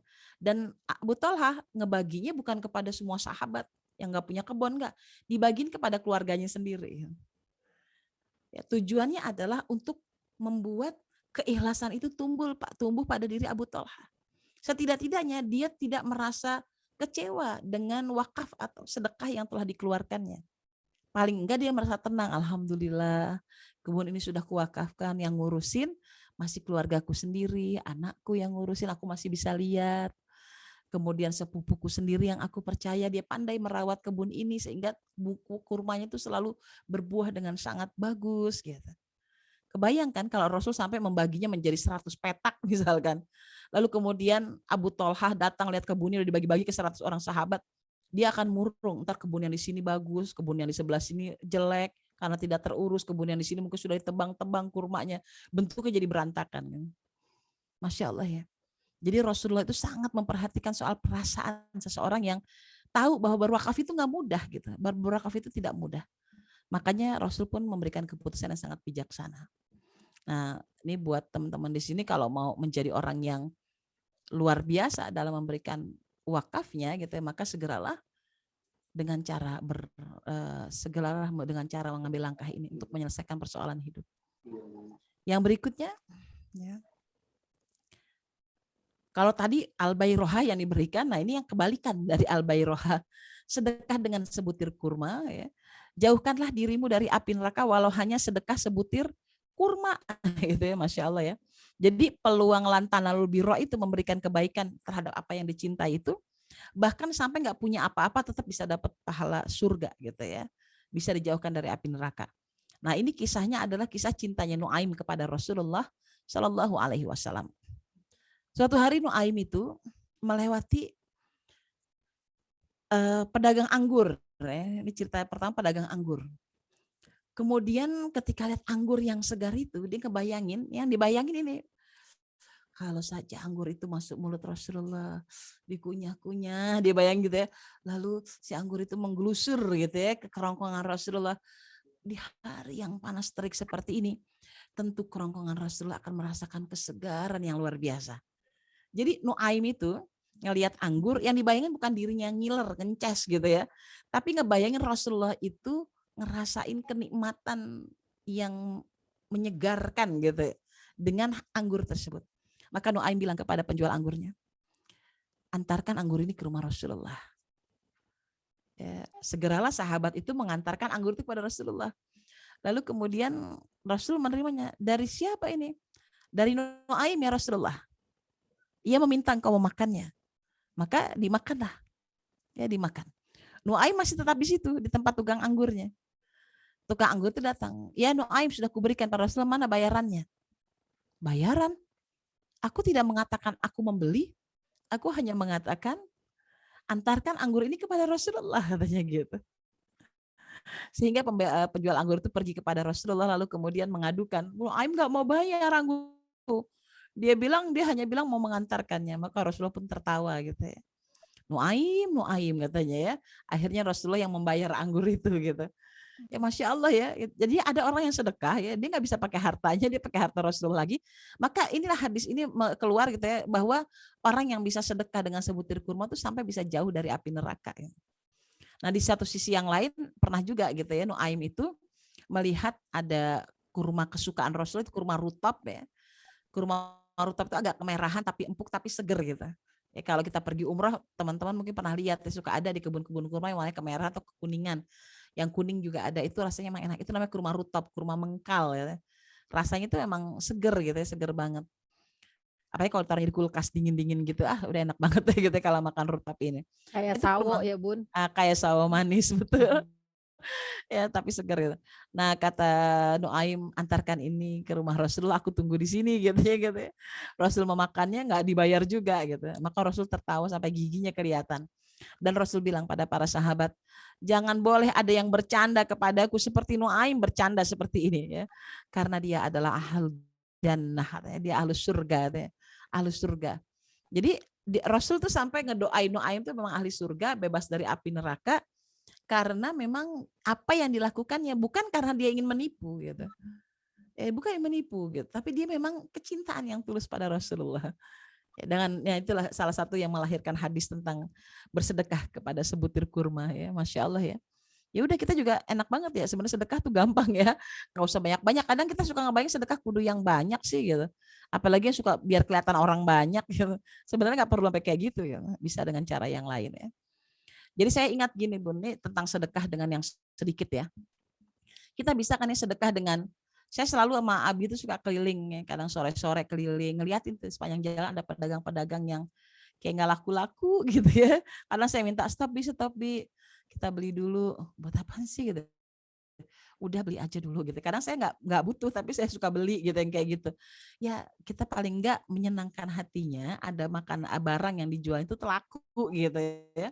Laku gitu. Kadang-kala ada yang datang ke rumah juga ngetok pintu, Bu Haji gitu kalau manggil gitu ya. Mau mesen risol kagak gitu. Iya Bu, pesen Bu. Padahal tuh kita tuh nggak butuh makan risol juga sebetulnya gitu. Ya udah Bu, boleh Bu. Mau berapa pak Bu? Gitu suka ditanya gitu ya Bu Haji. Terus kemudian kadang dia bawa biji ketapang lah, apalah pokoknya yang kita bilang kita nggak butuh, tapi itu cara kita bersedekah dimulai dari yang sedikit. Ya, menyenangkan dia dagangannya laku dan kita pun mendapatkan keuntungan dari produk yang kita belinya ya. Lihat tukang pisang lah, kakek-kakek yang jualan, pisangnya nggak laku, numpuk gitu. Aduh, benih sedih gitu ya. Terus ada cerita nih yang bikin saya kadang-kadang miris ya. Jadi saya kemarin ketemulah dengan tukang sol sepatu dan ini selalu menjadi trigger yang membuat saya harus betul jadi pribadi yang memang peduli sama orang di sekitar saya gitu. Jadi diceritakan bahwa ini kisah seorang ikhwan yang ada di Bekasi ya, ikhwan yang ustadz yang ada di Bekasi. Beliau bilang suatu hari di rumahnya terdengarlah suara teriakan sol sepatu gitu ya. Maka dia pun memanggilnya. Ya, menjahitkan salah satu sandalnya, kemudian bertanya, gimana Pak? Pas lagi pandemi gini pemasukan gimana? Wah, susah banget Pak Ustadz. Susah bener nyari duit sekarang mah gitu ya. Siapa orang yang mau benerin sepatu gitu. Kan keluar rumah aja nggak berani katanya. Jadi nggak ada lah gitu. Emang biasanya dapat uangnya gimana, berapa banyak? Ya saya mah dapat seadanya aja Pak Ustadz. Kalau saya pagi, biasanya saya keluar pagi. Kalau udah dapat duit tuh, ada pelanggan yang mau dijahitin sepatunya, saya dapat duit, saya langsung buru-buru pulang buat beli sarapan anak istri saya. Setelah itu saya keluar lagi tuh, muter lagi. Ntar kalau saya dapat duit lagi, saya balik lagi ke rumah buat makan siang. Terus setelah itu saya pergi lagi, keliling lagi tuh sampai sore. Jelang maghrib dia pulang lagi buat ngasih makan malam. Nah dia cerita, pernah suatu hari dia udah keliling pagi, dia nggak bisa pulang, nggak ada orang, satu orang pun yang mengosol sepatunya. Kemudian sampai siang dia muter lagi, nggak ada lagi, dia nggak bisa pulang ke rumah karena dia nggak dapat uang gitu. Lalu kemudian sampai menjelang maghrib dia baru pulang, karena dan itu pun tidak ada uang yang dapat. Tentu saja istri dan anaknya senang sekali, Pak, akhirnya Bapak pulang juga, kita dari pagi sampai siang belum makan, Bapak pulang bawa uang kan, kita ntar makan malam. Itu si tukang sol sepatu sampai nggak bisa ngomong. Dia bilang gini, saya nggak tega lihat istri sama anak saya yang udah seneng banget katanya mau dapat makanan. Saya bilang, bentar ya Bu, ada pelanggan minta Bapak datang ke rumahnya buat ngejahitin sepatunya. Padahal demi Allah Pak Ustadz nggak ada pelanggan yang bakal jahit, saya jahitin sepatunya. Malam itu saya nangis, ya Allah, istri sama anak saya pengen makan, saya muter-muter lagi sampai malam. Siapa tahu ada yang masih mau dijahitin sepatunya. Masya Allah. Ketika dengar cerita ini saya jadi kadang-kala, ya Allah kasihan juga ya tukang sol sepatu model keliling begitu. Sangat mungkin dia nggak bisa mendapatkan apa-apa dengan mudah di tengah kondisi krisis seperti hari ini. Ya, kemarin saya jumpai lagi seorang kakek tua tukang sol sepatu depan rumah bapak saya. Adik saya lagi jahitin.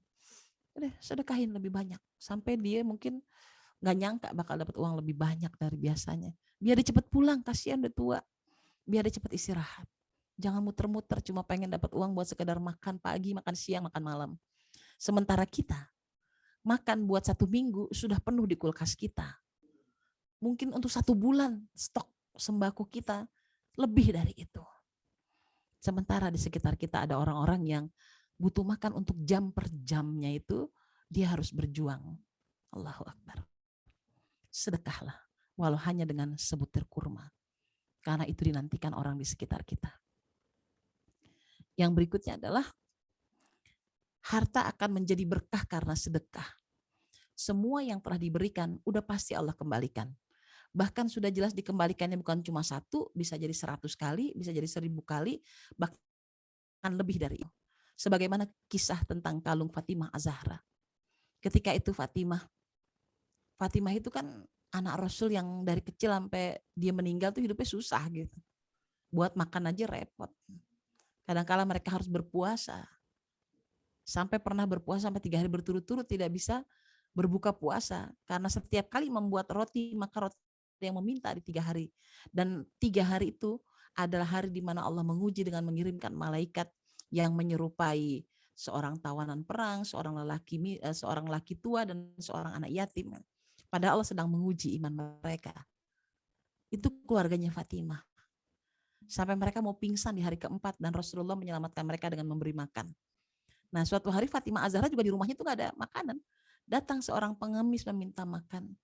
Kata Fatimah, kami tak punya makanan. Tapi engkau punya kalung katanya gitu. Dilihatlah ada kalungnya Fatimah. Akhirnya Fatimah memberikan kalung itu. Pergilah engkau ke pasar dan jualah untuk kebutuhanmu sehari-hari. Diberikan. Dan ketika pengemis itu sedang menjualnya di pasar, ada sahabat yang ngelihat. Kayaknya saya kenal kalung itu. Itu kalung siapa? Aku mendapatkannya dari putri Rasulullah. Kalau gitu biar aku yang membayarnya, kata sahabat itu. Maka sahabat itu membayarnya sehingga pengemis itu bisa makan, bisa membeli pakaian, bisa untuk mencukupi kehidupannya selama beberapa waktu yang lama. Dengan uang dari penjualan kalung tersebut. Maka segeralah sang sahabat pergi menghadap Rasulullah dan mengatakan, ya Rasulullah, Tadi aku pergi ke pasar dan menjumpai seorang pengemis sedang menjual kalung dan kulihat kalung itu sepertinya kalung milik Fatimah. Maka Rasul melihatnya, betul ini milik putriku yang merupakan hadiah dari ibunya Khadijah. Kata sahabat, aku menghadiahkan ini untukmu. Maka dihadiahkan untuk Rasulullah. Lalu kemudian Rasulullah pun membawa kalung tersebut dan kata Rasulullah, aku menghadiahkannya ini untukmu.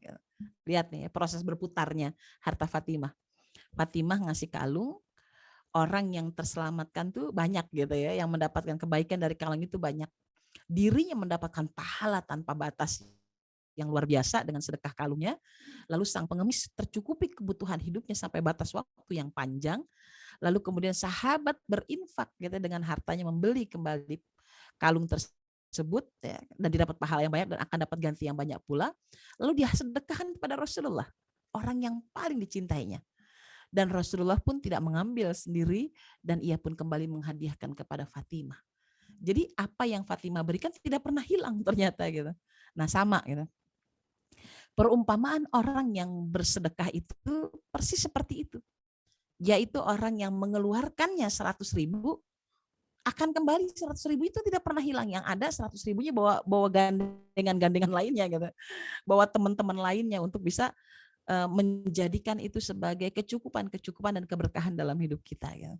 Itulah keutamaan sedekah. Ya, jadi yang diberikan tidak hilang, yang lebihnya dapat ganti. Ya, saya jadi ingat ketika kalau pergi umroh itu kan selalu ada hadis Rasulullah ya yang mengatakan barang siapa yang berhaji dan berumrah maka Allah akan menjaminkan surga untuknya.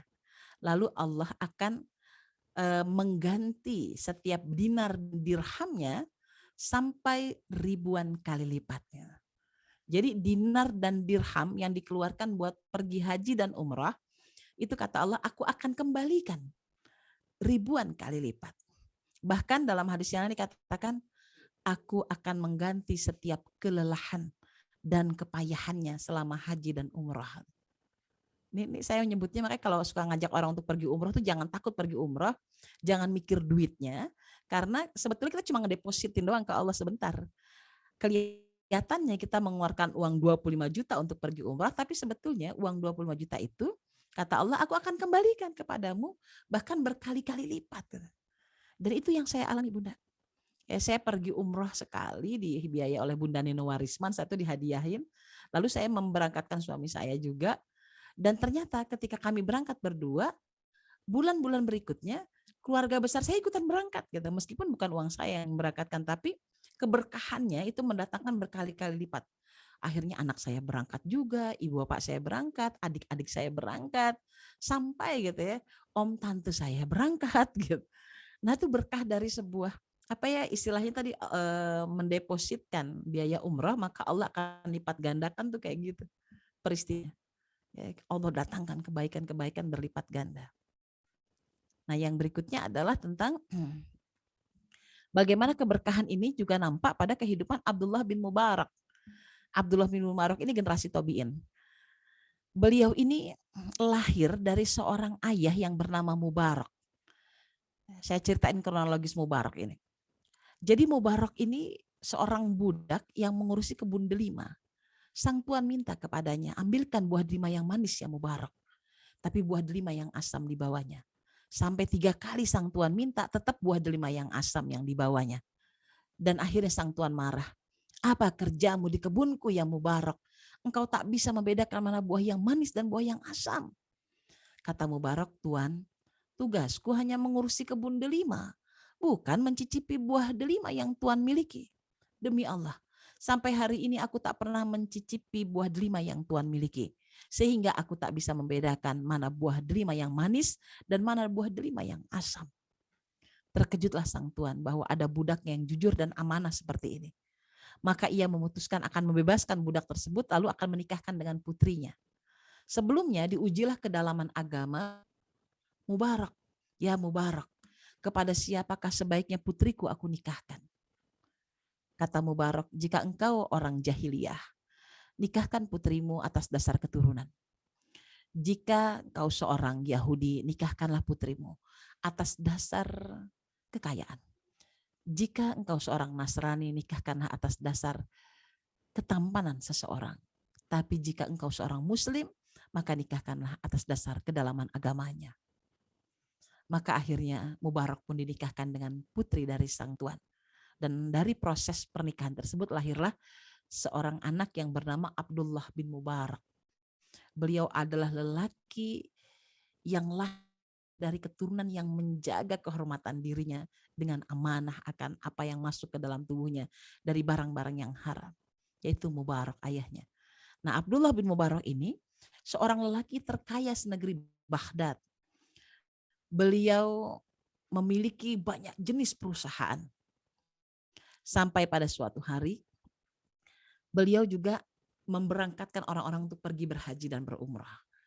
Nah, pada saat rombongan haji akan berangkat, biasanya rombongan haji akan menitipkan harta mereka sebagai biaya perjalanan kepada Abdullah bin Mubarak. Kami titipkan uang kami kepada engkau supaya engkau yang mengurusi perjalanan haji kami menuju Mekah.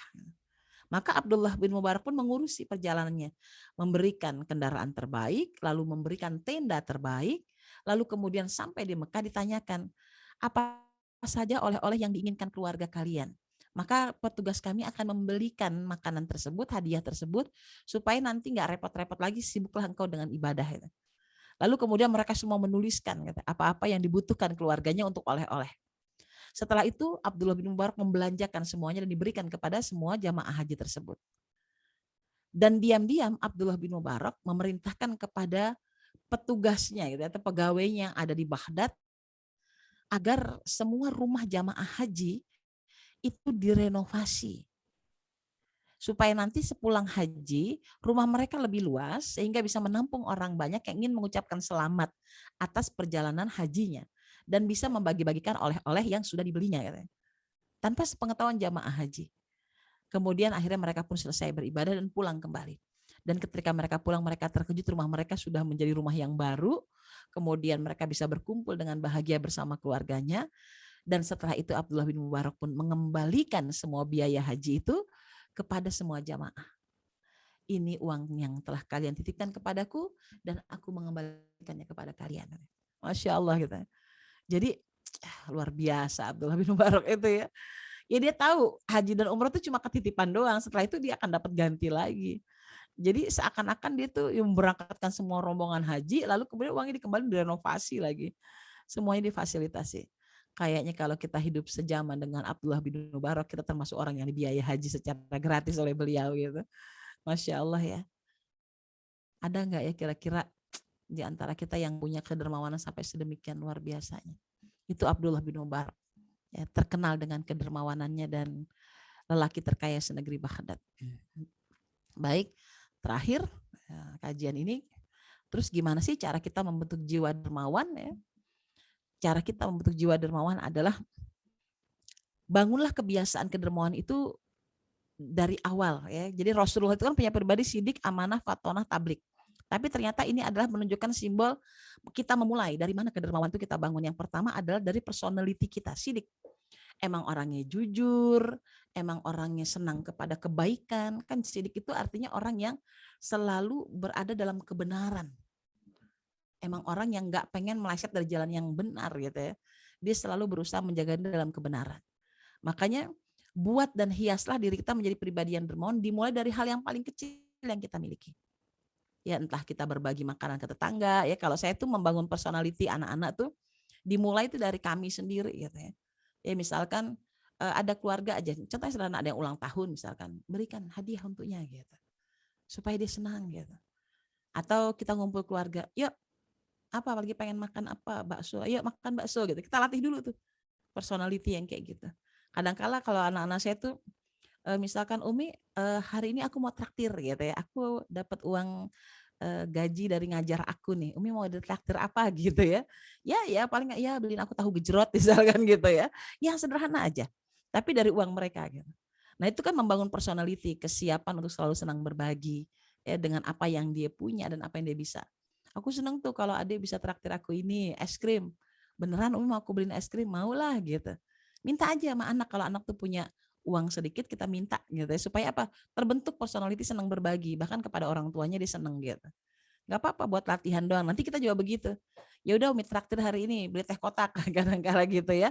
Itu melatih personality saling berbagi hadiah di dalam rumah. Ya, dihidupkan jiwa dermawan itu mulai dari hal yang paling sederhana, mencintai kebaikan. Lalu yang kedua, amanah, membangun kepercayaan di tengah umat. Trust interpersonal, membangun kepercayaan, keyakinan orang di sekitar kita bahwa kita akan selalu berbuat baik kepada mereka.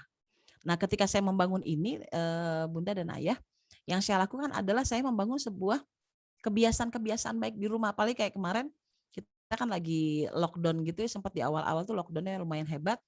Kita bikin gerakan yang namanya sedekah sayuran. Ya saya mungkin mengeluarkan uang, tapi nggak banyak. Lebih banyak saya menggalang dana dari teman-teman saya untuk mau bersedekah. Yuk siapa di antara kalian yang mau sedekah sayuran gitu. Sayurannya murah, cuma 5.000 per bungkus, lalu sama satu potong tempe seharga Rp5.000.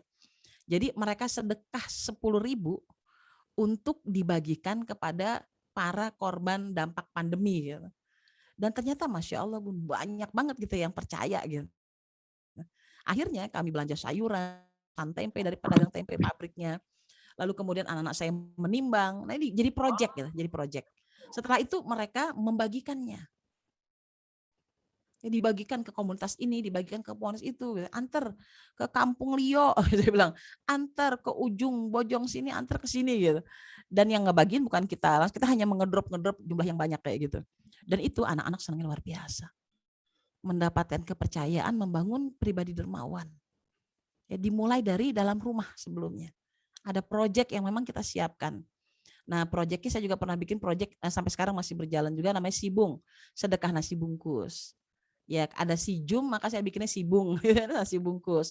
Nah, itu juga dibagikan ke tukang beca ya. Jadi ngelatih tuh pas ngasih ke tukang beca. Aduh, menit rasa gitu ya bagaimana tukang beca itu ngedapetin makanan tak disangka-sangka gitu.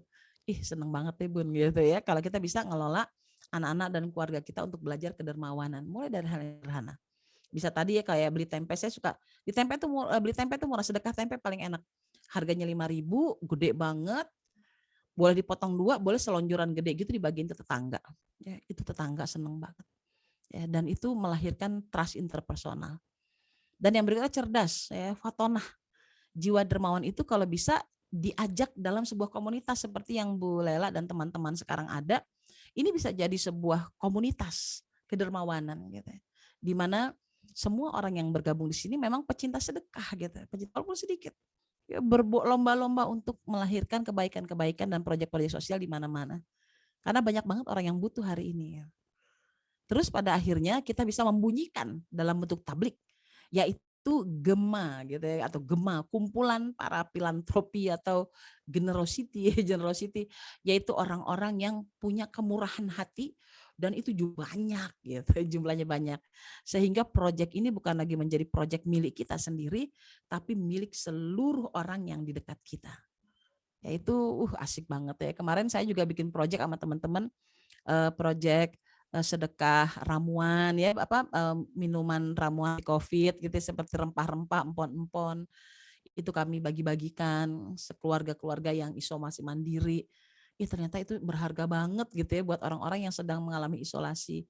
Karena saya kemarin ngalamin ya fase ketika semua satu keluarga itu COVID, kami nggak bisa makan, nggak bisa minum gitu karena kami nggak berdaya untuk mengurusi diri sendiri ya. Nah dengan bantuan orang di sekitar itu, Masya Allah, termasuk si air empon-empon itu benar-benar bermanfaat banget, membuat kita bisa memulihkan anosmia ya, hilangnya penciuman dan hilangnya rasa itu benar-benar cepat pulih dengan air empon-empon gitu, air rebusan empon-empon. Dan Masya Allah, itulah proyek ya, kita berharapnya itu. Jadi maksud saya, kegiatan sosial itu memang dimulai dari diri sendiri dulu, lalu melibatkan keluarga, dijadiin proyek sosial keluarga, itu latihan-latihannya. Setelah itu kita mulai ajak juga keluarga-keluarga lain untuk ikutan gitu. Lalu kemudian sampai pada akhirnya kita bisa melihat bahwa berkumpullah kelompok-kelompok manusia yang banyak dan semua itu adalah kelompok kedermawanan.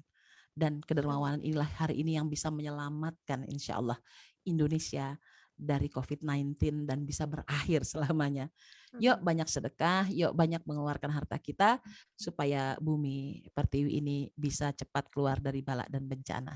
Ingat, sedekah mampu mengalahkan angin, topan, tornado sekalipun yang bisa meluluh lantakan dan kita bisa menyelamatkan. Insya Allah COVID-19 yang memberikan badai sitokin dalam tubuh manusia bisa dikalahkan dengan sedekah. Barakallahu fikum, billahi taufiq wal hidayah. Assalamualaikum warahmatullahi wabarakatuh. Waalaikumsalam warahmatullahi wabarakatuh. Sampai rasanya terbuai gimana ya, lagi ngebayangin sedekah apa nih gitu. Sedekah apa ya gitu kan. Lagi berpikir apakah kita sudah masuk jadi orang yang dermawan atau belum gitu kan. Jadi langsung kayak dibawa gitu ke alam berpikir ke sana gitu. Dan alhamdulillah sudah ada yang bertanya nih Bun di lewat chat. Oh ya, Untuk teman-teman boleh yang silakan. lain boleh di chat atau resen ya. Jadi bisa saya sebut untuk silakan langsung bertanya sama Bunda. Dari Dokter Noni nih. Kalau ada orang minta bantuan uang dari kita, tapi kita tidak yakin apa memang orang itu orang yang susah atau dia bohong, baiknya bagaimana? Kemudian kalau orang itu berbohong, apa kita tetap dapat pahala? Itu yang pertama. Kemudian yang kedua, sekarang banyak permintaan bantuan atau wakaf di medsos. Apa lebih baik lewat orang yang kita kenal atau tidak apa-apa lewat badan-badan yang ada di medsos yang kita tidak tahu? Terima kasih Ustazah. Baik. Suatu hari seorang sahabat yang mendapatkan hadis tentang tangan di atas lebih baik daripada tangan yang di bawah, segera malam hari dia memutuskan untuk bersedekah. Ya, saat itu juga dia mendapatkan hadis yang tadi saya sampaikan di awal. Tangan kanan memberi, tangan kiri tak perlu mengetahui ya gitu ya. Sehingga dia memutuskan untuk sedekah di malam hari nih sahabat ini, gelap-gelap. Biar orang nggak lihat dia sedang bersedekah, kan dia pikirnya begitu. Ketika ia memberikan sedekah itu, tiba-tiba terdengarlah kabar bahwa seorang pelacur mendapatkan sedekah di malam hari dari orang yang tadi sangka-sangka. Lalu dia teringat, waduh itu sedekah saya kepada perempuan itu. Waduh nyasar sedekah saya nih, kok kepada pelacur, padahal maksud saya kan kepada orang yang tepat. Akhirnya malam berikutnya dia kembali bersedekah di malam hari. Kali ini dia bertemu dengan seorang pemuda yang nampak jalan lemah gitu, kayaknya udah kuyuk kayak orang kelaparan gitu. Maka dia yakin banget kali ini orang yang tepat yang aku berikan, maka diberikanlah uang yang banyak itu.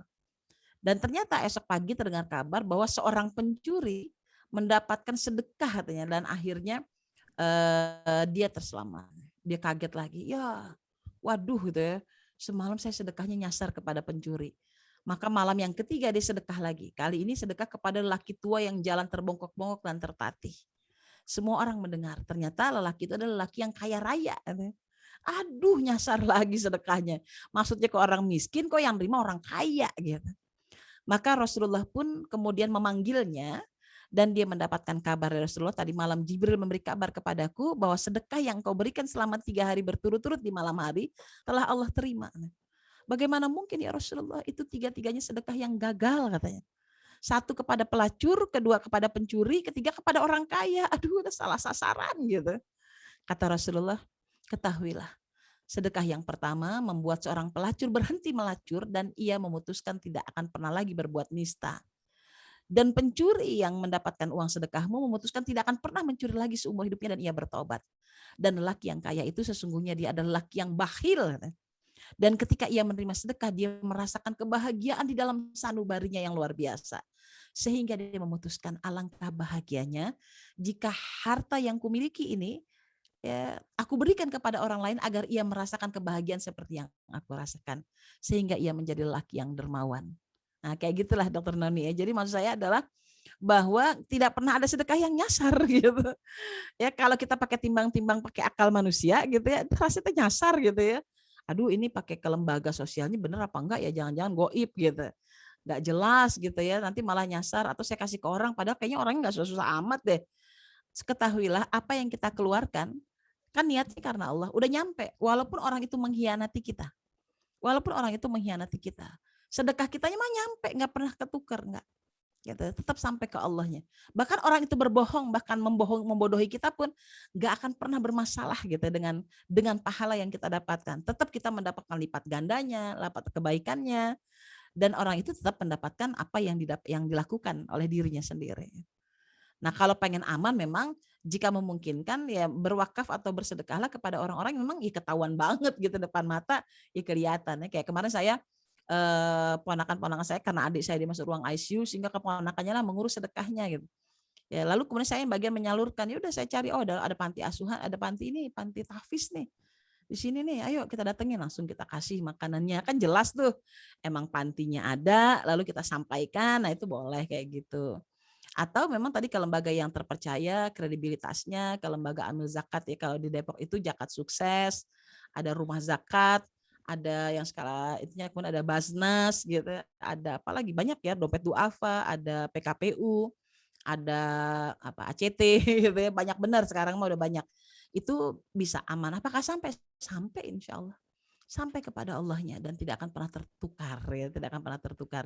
Jadi jangan ragu-ragu kalau ikuti gerakan hati aja. Kayaknya nih cocok nih gitu ya.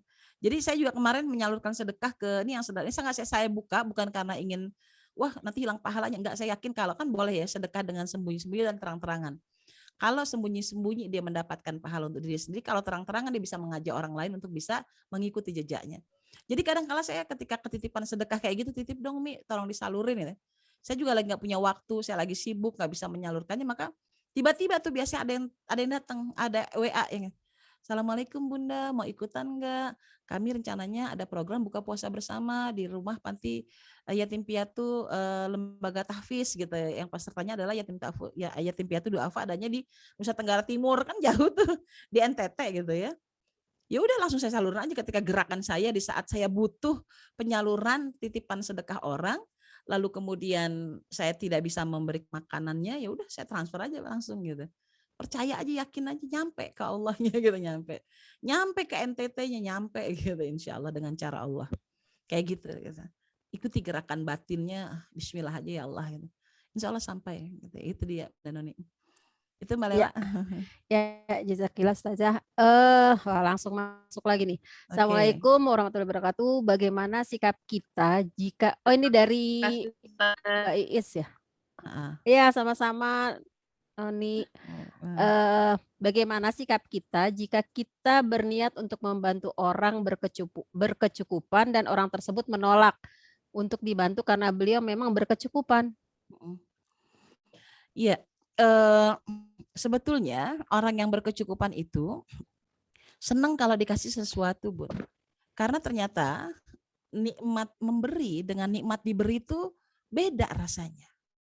Ya, dan rasanya memang kalau ketika memberi sesuatu kita memang seneng banget ya, kayak melahirkan endorfin kan gitu ya. Ini yang para dokter di sini pada kumpul lah ya, ngerti gitu ya. Bagaimana semua sistem transmitter tubuh kita ya, neurotransmitter di tubuh kita itu bekerja aktif ya. Ketika seseorang mendermakan harta ya, terutama endorfin di dalam tubuh kita. Itu benar-benar keluar lalu membuat kita menjadi pribadi yang tenang dan rileks ya. Itu memberikan. Lalu ketika diberi pun ternyata kita menimbulkan perasaan yang mengharu biru gitu ya. Seperti mendapatkan sebuah nikmat walaupun itu adalah sesuatu yang sederhana. Ya, jadi di tengah orang yang berkecukupan itu kita jangan pernah menganggap bahwa mereka tuh nggak butuh bantuan. Belum tentu. Di balik alam sadarnya gitu ya, di alam bawah sadarnya, di hati nuraninya, dia senang kalau dikasih sesuatu yang menyenangkan gitu. Menyenangkan hatinya walaupun itu sederhana. Ya seperti misalnya paling sederhana ya. Contoh jadi orang kaya raya banget gitu. Tapi dia tuh jarang makan makanan kampung misalkan gitu ya. Terus kita pergi ke Jogja misalkan ya. Terus jalan bawa hadiah, itu hadiah makanan kampung khas Jogja gitu. Itu bisa jadi itu disukai walaupun padahal itu makanan yang harganya itu murah gitu ya. Berapalah satu besek gudeg gitu ya, berapalah harga satu ampiang gitu ya, harga ampiang gitu yang makanan-makanan khasnya atau bakpia gitu. Tapi bagi dia itu kayaknya makanan yang ini makanan kampung yang saya sukai gitu. Jadi orang yang berkecukupan itu tidak selalu menolak sebetulnya ya. Dia sangat menginginkan juga gitu. Kebaikan dari orang lain. Dan insya Allah bisa menaklukkan kesombongan diri. Kesombongan diri orang yang berkelimpahan untuk bisa menghargai pemberian orang lain. Itu sih. Cukup. Mangga berikutnya. Ini nolaknya nggak sampai kembaliin kan? Enggak. Kembali juga nggak apa-apa, kita kasih orang lain lagi aja. Ya mungkin ada pengalaman kalau kayak kita ngasih tetangga, kalau di komplek rumah itu kan rata-rata kan hidupnya hampir setara gitu ya Bun ya. Nah terus mungkin kalau kita ngasih sesuatu ke tetangga itu kita nggak butuh gitu. Terus ada juga kan yang gayanya seperti itu. Itu nggak Nah, apa-apa, itu kan emang terjadi masa Umar juga gitu. iya. Saya nggak butuh kasih tetangga sebelahnya. Saya nggak butuh kasih tetangga sebelah, kan terjadi emang di masa Umar. Iya, Ya iya. memang itu tabiat gitu, boleh gitu. Pada akhirnya kan akan kembali kepada kita kebaikannya. Bukan soal bentuk barangnya ya, tapi kebaikan tetap akan kembali kepada kita. Meskipun ditolak. Meskipun ditolak, kebaikan tetap kembali kepada kita, lipat gandanya tetap dapat. Kemudahan-kemudahannya, tolak balaknya, dapat semuanya. Asal jangan baper aja ya, Ya Bun. jangan Tetap baper, pokoknya semangat. santai aja. Santai cuy gitu. Iya. Nah, Ya ini udah ada yang lanjut. raise hand. Nanti Ika sebentar ya, ada si Dokter Zakia. Ini dari Oke. Lombok nih, Bun. Oh jauh, mangga-mangga Mbak Zaki ya. Assalamualaikum Ustazah, izin off cam karena udah Iya. buka-bukaan di rumah. Us. Kan baru pulang Yang praktek penting harus istirahat. mandi lah. Udah Betul. berantakan. Ustazah, jadi yang saya ingin tanyakan ini sebenarnya sih ya bukan pertanyaan, mungkinnya curhat aja gitu ya. Iya. Jadi udah lama di kepala saya tapi saya nggak tahu nanyanya ke siapa gitu. Jadi gini, kalau kita kah itu kan kita udah tahu ya Ustazah kalau Allah akan menggantikan dengan berlipat gitu kan. Nah, tapi yang saya rasakan selama ini, saya misalnya ya, saya sedekah gitu ya ke orang, ya kan kita nggak tahu ya dia perlu banget atau perlunya biasa aja atau setengah-setengah perlu, tapi kan kita kadang-kadang ya kalau ada ya kita kasih aja gitu kan. Nah, pada beberapa orang pernah yang sampai, aduh Zakia saya sujud syukur sampai begitu-begitu setelah kita bantu gitu kan, kita jadinya seneng gitu kan ya Ustazah ya. Nah, terus masa itu biasanya saya tuh nggak lama langsung dapat lagi itu berlipat-lipat itu Ustazah. Iya. Maksudnya langsung digantikan bener-bener sama Allah tuh Iya. 10 minimal 10 kali lipat dari yang saya kasih itu. Selalu begitu beberapa kali. Terus saya jadi malu, apa karena saya saking kurangnya sedekah ya, jadi Allah langsung tunjukin gitu yang apa namanya. Biasanya kan kita mungkin nggak berasa ya. Jadi kan kadang-kadang kita misalnya sedekah kita nggak berasa nih Allah balikinnya kapan sih, kan kadang-kadang kita ada yang bilang merasa begitu kan. Tapi kalau sama Iya. saya kok beberapa kali langsung digantikan gitu ya. Saya jadi malah merasa mungkin karena saya jadi takut. Saya jadi akhirnya saya bagiin lagi tuh. Maksudnya mungkin karena saya jarang sedekah kali, jadi Allah langsung ngasih gantinya gitu Ustazah. Itu Iya. gitu Ustazah. Iya, Masya Allah. Ya memang tugas kita sebagai hamba adalah seperti prasangka baik aja sih Bu Zakia. Prasangka baik kepada Allah. Ya, itu tugas hamba tuh kayak begitu kepada Tuhannya. Jaga terus prasangka baiknya. Jadi ketika Allah memberikan balasan yang cepat, tetap nggak hilang kepercayaan kita kepada Allah. Semua itu hadza min fadli Rabbi. Hanya karena yang ini semua terjadi hanya karena karunia Allah. Suka-suka Allah aja gitu. Jadi ya terserah engkau aja deh, gitu aja kita jadi hamba tuh yang ya udah terserah engkau mau ngasih cepet ya udah ntar aku salurin lagi. Engkau mau ngasihnya lama ya aku sabar aja. Ya kalau bisa mah jangan kelamaan muternya gitu. Kadang-kala saya suka kan gini ya, maka tadi ingat ya rumusnya give and give. Memberi ke kanan dapat dari kiri kan gitu ya. Saya tadi rumusnya. Kadang saya berdoa, ya Allah saya udah berbuat kebajikan, saya lagi butuh banget, lagi kepepet ini ya Allah. Kalau bisa muternya jangan kelamaan gitu. Kadang-kala saya bilang sama Allah gitu. Ya kadang-kala kun fayakun juga cepet gitu. Jadi memang boleh sama Allah itu ngobrolnya apa aja boleh, silahkan.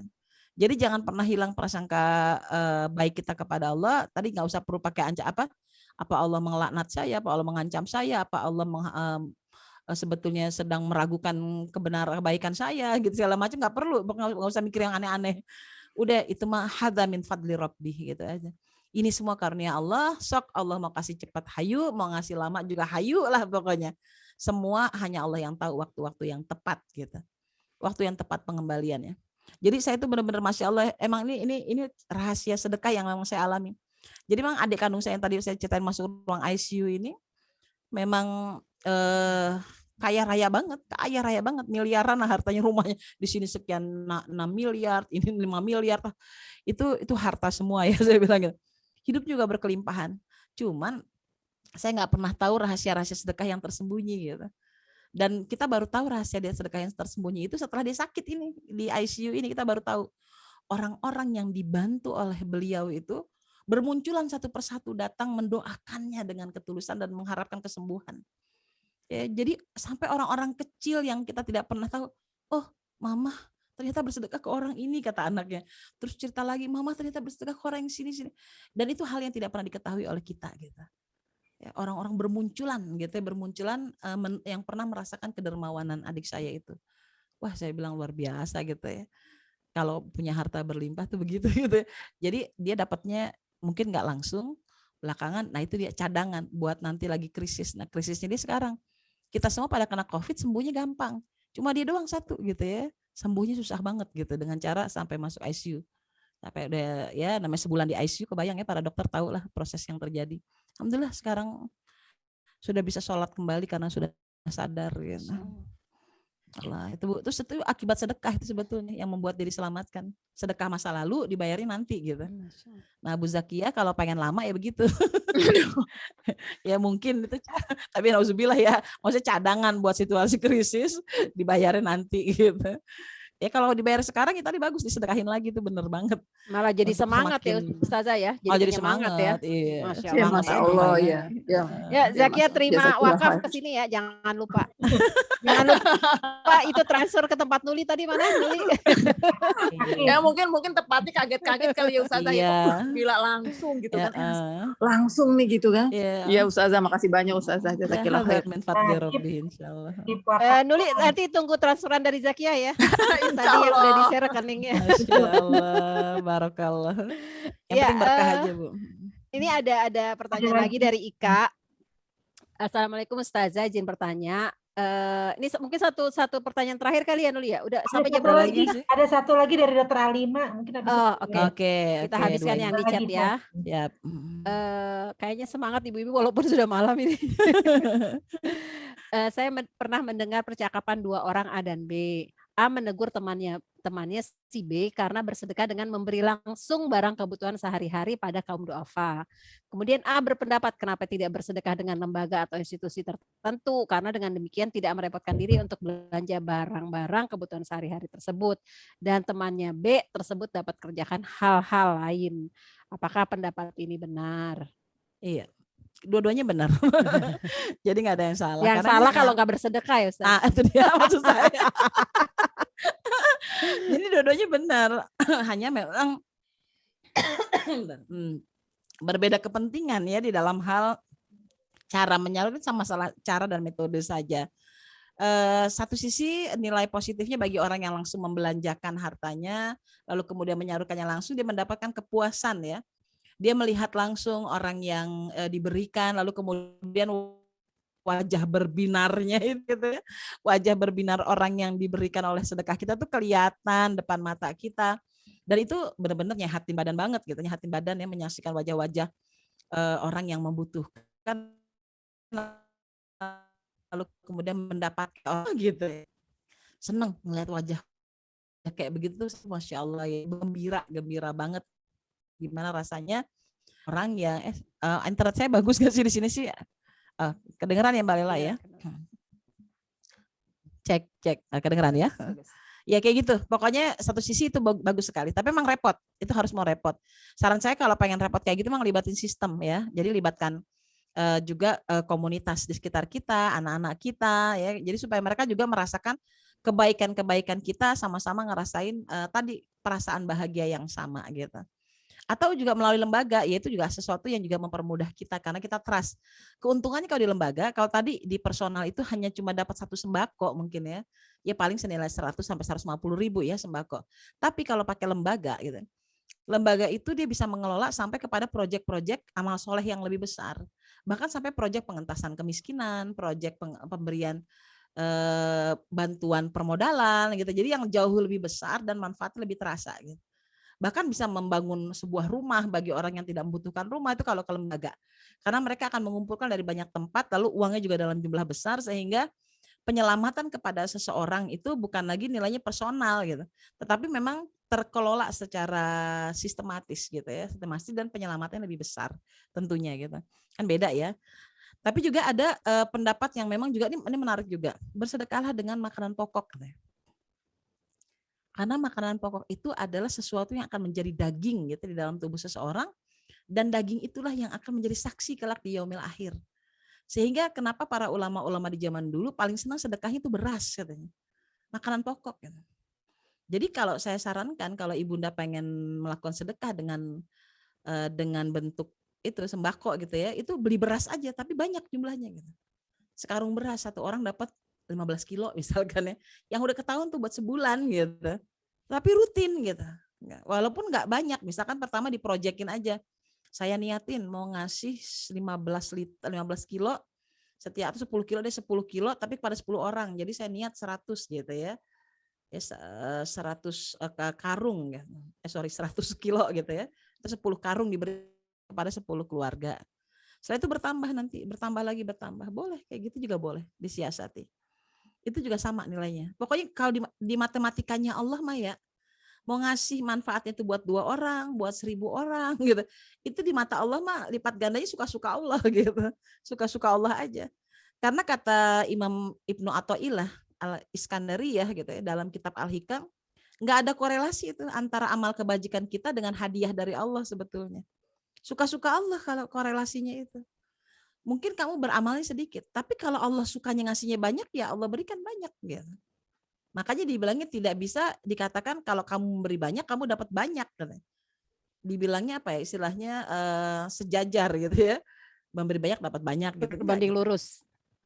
Berbanding lurus, ya bahasa matematikanya berbanding lurus gitu ya, bukan berbanding terbalik. Berbanding lurus, berbanding lurus. Enggak akan berbanding lurus. Jadi kalau kamu berbuat kebaikan itu memang kebaikan itu akan sampai kepadamu, tetapi soal anugerahnya suka-suka Allah. Allah bisa banyak, bisa sedikit.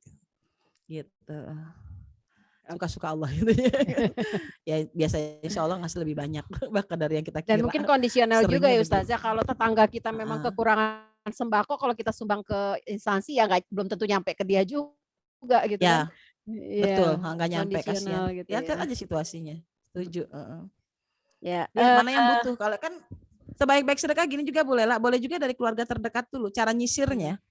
Jadi pakai COI, Central of Influence-nya pakai yang terdekat. Pertama kepada keluarga kita dulu, keluarga inti. Suami lagi susah nggak? Lagi miskin nggak? Anak-anak lagi pada susah apa enggak gitu. Sedekahin dulu ke keluarga sendiri. Kalau lingkaran ini sudah beres, kita baru keluar ke lingkaran kedua. Lingkaran kedua siapa ya? Saudara kandung kita, ipar kita yang terdekat, orang tua kita. Setelah itu lingkaran ketiga gitu. Ya, saudara mulai agak jauhan saudaranya gitu. Lalu mulai tetangga gitu, tetangga terus sampai akhirnya masyarakat luas, sampai akhirnya negara gitu. Jadi central of influence kalau cara kita bersedekah itu lihat dari titik terdekat. Seperti sedekahnya Asma kepada Jubair bin Awam, seperti sedekahnya istri dari Abdullah bin Mas'ud gitu. Istri Abdullah bin Mas'ud itu ahli bikin kerajinan tangan. Sehingga bertanya, ya Rasulullah, aku ini orang yang terampil membuat kerajinan tangan dan setiap hasil kerajinanku aku jual ke pasar sehingga uangku terkumpul. Aku mau bersedekah, boleh nggak kalau aku bersedekah kepada suamiku Abdullah bin Mas'ud yang dia itu hidupnya selalu kekurangan gitu ya, memberi nafkah juga kurang gitu. Ya, karena keterbatasannya, badannya kan kecil. Abdullah bin Mas'ud tuh badannya kecil, ya kerjaan juga ya nggak optimal, nggak maksimal ya. Hidupnya ya seringan susahnya daripada senangnya. Ya. Maka kata Rasulullah, engkau mendapatkan 2 pahala. Pahala untukmu karena engkau tadi bersedekah, lalu engkau mendapatkan pahala karena engkau bersedekah pada keluargamu, pahala terbaik 2 kali. Masya Allah ya, kayak gitu deh. Ya, satu lagi Ustazah. Makanya itu ya pakai lingkaran. Baik, siap dari satu Bu lagi Alina. nih. Ya Bu Alimah mau nanya, pernah dengar memberi hutang lebih utama dari sedekah atau kapan tepatnya hal itu bisa terjadi? Memberi hutang atau membayar nih? Mungkin ya. Alimah. Maksudnya menghutangkan orang. Gitu kali ngutang. Itu maksudnya apa nih? Mungkin bisa diperjelas Mbak Alimah biar jawabannya tepat. Atau bayar utang dulu baru sedekah. Nah itu gimana tuh? Oke, kita anggap bayar utang dulu baru sedekah ya. Kita ambil option pertama dulu. Ini kenanya adalah ke manajemen keuangan ya, kena ke konsep manajemen keuangan keluarga dalam Islam. Ini banyak rumusnya. Biasanya rumus yang memberikan seimbang hutang itu, Bun, memberikan pinjaman. Memberikan pinjaman, oke, daripada sedekah. Kalau saya suruh ditanya milih kayak gitu, saya akan memberikan sedekah daripada memberikan hutang. Kenapa? Karena saya akan meringankan. Jadi gini, nah kan misalnya ada orang hutang nih, Mbak saya minta tolong dong pinjam duit 3 juta gitu ya. Misalnya pinjam duit 3 juta. Waduh 3 juta ya. Ada sih duit tapi nih kalau kita kasih semua nih kita nggak punya apa-apaan lagi nih gitu. Maka kita boleh menurunkan kadarnya. Sampai ke pentoknya ikhlasnya berapa. Mentoknya sampai ke angka misalkan saya turun deh 2 juta. Aduh masih gelisah nih 2 juta. 1 juta deh 1 juta. Oh masih gelisah nih. Begitu angka 500.000, ikhlas dah gitu ya, ikhlas. Ya udah kasih. Maaf ya, saya nggak bisa ngasih pinjaman 3 juta. Ya sama-sama lagi butuh juga. Tapi kalau saya mau bantu, saya bisa kasih dia 500.000, nggak usah digantiin gitu. Nah yang 500.000 itu, walaupun tidak mencukupi itu lebih baik. Daripada memberi hutang yang banyak, tapi kita kekurangan dan mengorbankan keluarga kita, atau bahkan kita menzalimi dia karena belum tentu juga dia bisa membayar hutangnya. Jadi beban ya. Jadi mal double-double, mendingan sedekah aja. Sedekah turunin aja. Kalau kata Agim ya, ini saya belajar dari Agim. Cara jadi orang ikhlas tuh turun aja kadarnya. Bahkan sampai kadar ikhlasnya cuma 100.000 gitu ya. Ya kasih aja 100.000. Setelah itu kita lebih tenang gitu. Jadi sampai itmi'nan disebutnya. Sampai hatimu merasa tak ada lagi keraguan akan hidupmu. Tidak ada merasa kegelisahan. Karena sedekah dalam gelisah itu juga nggak enak. Nggak bener gitu. Ya sedekah tapi kita gelisah, besok makan apa ya. Kan kalau Abu Bakar mah nggak gelisah, sedekah seluruh hartanya, nggak ada gelisah. Aku tinggalkan Allah dan Rasul. Ya Allah pemilik langit dan bumi, dia yakin banget Allah bakal ngasih itu buat anak-anaknya. Kayak gitu ya. Insya Allah. Gitulah gitu ya. Dan apa nih dari sedekah, atau kapan tepatnya hal itu bisa terjadi, maksudnya atau kapan tepatnya hal itu bisa terjadi. Gimana nih? Mungkin Dokter Alima langsung. Iya. Bu Alima, saya paham maksudnya. Mohon maaf Ustadz, pernah dengar kan kalau misalnya kita memberi hutang itu ada katanya yang lebih utama, misalnya dia nggak mau dikasih tapi saya cuma mau minjam gitu, itu lebih utama. Kalau misalnya dia nggak bisa bayar tuh selama dia kita tangguhkan, kita beri tangguhan panjangan, itu masih terhitung sedekah kita sama orang tersebut gitu. Kalau kayak gitu gimana Ustadz? Ya kalau dia masih terusnya hutang, kita masih mengikat dia dengan ikatan gitu. Bukhul kan tadi sedekah itu bentuknya memang bisa bermacam-macam. Salah satu kebaikan, memang kebaikan memberi hutang itu kebaikan, bagian dari sedekah. Jadi kalau dia telat bayar berarti sedekah buat kita, ya boleh-boleh aja klaim seperti itu. Tetapi ada satu sisi yang mengkhawatirkan adalah masalah akad di hadapan Allah. Akad orang yang berhutang dia akan terus tercatat, bahkan kalau sampai sudah meninggal pun dia akan tertangguhkan. Ya kesempatan dia untuk dihisap oleh Allah itu di yaumil akhir dia tertangguhkan, karena ada orang yang punya hutang dan hutangnya belum dibayarkan gitu.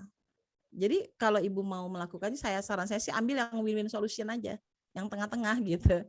Atau kalau disampai mentok, maaf ya, pengen benar-benar saya butuh bantuan kamu, saya mau ngutang bukan mau dikasih. Oke, kalau gitu bikin perjanjian profesional. Jadi transaksinya bukan lagi transaksi sedekah ya, tapi transaksi seperti orang yang memang melakukan transaksi pinjam meminjam gitu. Muamalah, memang muamalah seperti halnya transaksi perbankan gitu. Muamalah, ya udah sekarang kita transaksi saja, Anda meminjam, masuknya mungkin qardul hasan ya dalam hukum mudharabah gitu ya, hukum yang ada bagi hasil, qardul hasan aja ambilnya. Kamu minjam sekian ya balikinnya sekian. Kamu minjam 1 juta balikin 1 juta. Nah itu tertulis aja. Jadi masuk ke dalam kategori muamalah, bukan lagi masalah sedekah gitu ya. Muamalah aja. Jadi hutang piutang, kemudian tercatat, tertulis, konsekuensi mau bayar berapa lama, segala macam itu boleh gitu. Nah kalau nanti dia tidak lagi bisa membayarnya, barulah tuh jatuh hukum yang namanya hukum sedekah. Engkau menangguhkan. Jadi ada cara Allah memberikan solusi atas orang yang berhutang. Yang pertama solusinya adalah engkau menangguhkannya sampai batas waktu yang kau inginkan. Jadi misalkan oke deh janjinya 3 bulan, ternyata meleset, ya udah deh 2 tahun deh lo balikin duit gua gitu. Boleh tuh nangguhin. Sampai 2 tahun ternyata tidak juga terbayarkan, ya udah deh gue diskon 50%, kata Allah, engkau boleh menghapus sebahagiannya. Gitu. Kalau udah lewat nih itu kan, udah bayar setengahnya, ternyata masih juga nggak bisa bayar juga. Nah terakhir, aku mengikhlaskan semuanya gitu. Sedekahkan semuanya ya.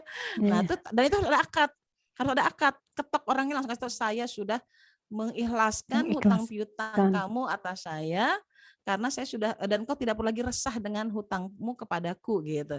Supaya apa? Supaya dia juga leluasa, tidak ada keterikatan di hadapan Allah tentang janji hutangnya. Lalu kita pun segera mendapatkan gantinya gitu. Ya, gantinya yang cepat, karena sudah jatuhnya udah bukan lagi muamalah tapi sudah masuk dalam sedekah. Transaksi. Jadi tahapannya muamalahnya dulu Bun.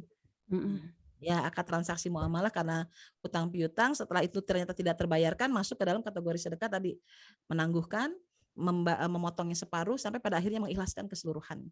Itu tahapannya ya, tahapan sedekah. Saya pernah ngalamin Bun, Jadi saya ketika bangkrut, saya punya usaha bangkrut, saya banyak minta uang orang-orang untuk investasi ke saya. Lalu kemudian akhirnya kan saya jadi nggak bisa bayar utang mereka. Dengan utang yang banyak, ternyata cara Allah membayarkan hutang saya, itu semua orang-orang itu datang kepada saya dan mengatakan, Bu Nia, saya mau mengikhlaskan semua hutang Bu Nia gitu ya. Jadi pernah saya deg-degan nih, Bu Nia sekarang bulan apa nih? Dia bilang gitu. Bulan Rajab Mbak, bulan Sya'ban Mbak, butuh uangnya Mbak buat lebaran gitu. Enggak, saya mau bilang bulan Sya'ban tuh para sahabat banyak bersedekah. Masya Saya ingin Allah. mengikhlaskan katanya, saya ingin mengikhlaskan katanya. Udah Hutang 2 juta deg-degan Bu Nia itu. katanya. Masya Allah gitu, saya kira saya ditagih gitu. Saya pernah juga tuh, saya kan itu cara Allah nyelamatin orang yang berhutang ya, maksud saya betapa bahagianya orang yang berhutang lalu kemudian diikhlaskan. Terus saya bangkrutnya lari ke sana kemari nyari kerjaan supaya bisa bayar hutang. Terus sore-sore saya baru pulang kerja pulang nyari duit lah istilahnya buat bisa melunasi hutang demi hutang. Datanglah tuh orang yang ngutangin saya, Mbak, saya pagi ke sini Mbak nggak ada, siang nggak ada, sore nggak ada, baru sekarang saya bisa ketemu. Wah, saya bilang dia nagih utang nih. Saya bilang maafin ya, saya kagak punya duit, mau cerita. Tadi malam mimpi udah mau masuk surga nih, udah tinggal masuk Mbak. Tiba-tiba Mbak Nia datang narik tangan saya, jangan masuk surga dulu, saya punya utang 1,5 juta. Ya, lalu akhirnya dia datang ke rumah saya, Mbak Nia daripada saya gagal masuk surga gara-gara utang, udah saya ikhlasin gitu. Jadi saya banyak banget tuh Bu ngerasain bagaimana bahagianya ya orang yang hutangnya dilunasi gitu ya, dikatakan zero, sudah tak usah pikirkan. Waduh tuh bahagianya luar biasa gitu, kayak diangkat beban beratnya. Gitu. Ya, ini Mbak Dewi juga udah terjawab ya. Berarti kalau yang jatuhnya dia mau minjem 3 juta pakai akad aja gitu. Kalau Ya, memang tidak akad, benar. tercukupi dengan 200.000 gitu. Terus Iya. sama ini Ustazah apa namanya? Kalau apakah dengan kita kan kadang-kadang lupa ya, maksudnya kita tuh berhutang atau enggak, terus apa? Nah, untuk kehilafan itu apakah bisa ditutup dengan sedekah atau membebaskan hutang orang lain? Harus bisa review, sebenarnya harus bisa mereview untuk mencari gitu sama siapa kita pernah punya hutang gitu. Lalu kalau bisa ditanya orangnya kira-kira saya masih punya hutang nggak ya? Udah kalau ada orang itu bilang saya juga lupa, saya juga agak nyatet misalnya kata orang yang kita kayaknya saya pernah minjem sama dia nih, udah sama-sama clear, udah selesai gitu boleh lah. Boleh seperti itu gitu dan dianggap sudah selesai. Tapi kalau kita khawatir dengan sepertinya kurang dari apa yang kita berikan, ya kita boleh gitu untuk menebusnya dengan kebaikan yang banyak. Karena kata Rasulullah, kesalahan itu hanya bisa ditutupi dengan kebaikan yang banyak gitu. Ditimbun gitu, maksudnya ditimbun sampai si kesalahan itu jumlahnya menjadi sedikit dan yang lebih muncul adalah kebaikan. Kayak gitu aja. Jadi nggak defisit ya, jadi harus lebih gitu ya. Lebih, ya kan kadang-kadang mungkin gitu. pada saat ketemu orangnya pas belum punya uang jadi belum bisa bayar utang. Nah pada saat kita punya uang ternyata udah nggak ketemu tuh sama orangnya. Nah kayak gitu atau nggak susah mengontaknya. Nah itu mungkin itu aja kita coba tutup dengan itu niatnya seperti itu ya Ustazah ya, untuk menjaga ya. Iya, jaganya. Ya kalau bisa ditemuin kan bagus ya, sambil kira-kira nanya kalau nggak ketemu ikhtiar juga, gitu ya, tetap ikhtiar. Iya, saya jadi pernah ingat kan kisah tentang 3 laki dalam goa itu yang terselamatkan sampai goa terbuka kan salah satunya adalah orang yang si tuan yang menahan gaji karyawannya yang kabur dan uang itu diputer-puter jadi perniagaan yang banyak lalu kemudian dikembalikan semuanya gitu. Dan itu menjadi pembuka solusi terbukanya pintu goa gitu kisah. Sahabat tuh populer banget. Sama kayak begitulah Bu Lela kurang lebih. Ya, berikan yang banyak ya kumpulin. Kita sudah hampir jam 10 nih, Masya Allah ya masih tetap semangat Ibu. Insya Allah kita ketemu lagi Bun dalam episode berikutnya. Amin, kita kaji lagi nanti dalam materi yang berikutnya Insya Allah. Jazakillah khair kepada Bunda yang sudah berkenan hadir di tengah-tengah kita dan semoga ilmu yang disampaikan bermanfaat bagi kami semua dan khususnya buat Bunda keluarga. Barakallahu fikum. Jazakillah Dr. Nuli yang sudah menginisiasi kegiatan hari ini dan selalu siap menjadi host kita. Dan ditunggu sedekahnya tadi dulu udah ngasih nomor rekeningnya loh. Insya Allah sedekah ilmu itu Insya Allah jariah. Sedekah yang bentuk community ya udah ya. Ya betul Insya Allah Bun. Jadi kita punya kegiatan yang bisa terus menerus dengan dana dari sedekah teman-teman gitu Bun. Kita tutup dengan hamdalah, insyaallah. Alhamdulillahirabbil alamin, dan sama-sama istighfar. Astagfirullahalazim, astagfirullahalazim, astagfirullahalazim. Saya selaku pembawa acara mohon maaf lahir batin apabila ada kesalahan kata atau kehilafan apa yang saya sampaikan. Mohon dibukakan pintu maaf yang seluas-luasnya. Sampai bertemu lagi di kegiatan pekan depan, insyaallah. Wabillahi taufiq wal hidayah. Assalamualaikum warahmatullahi wabarakatuh. Waalaikumsalam warahmatullahi Materi nanti saya share, saya kasih ke Mbak Lela ya. Iya, jazakallah wabarakatuh. Bun. Terima kasih Bunda ya. Sampai ketemu lagi ya Bun.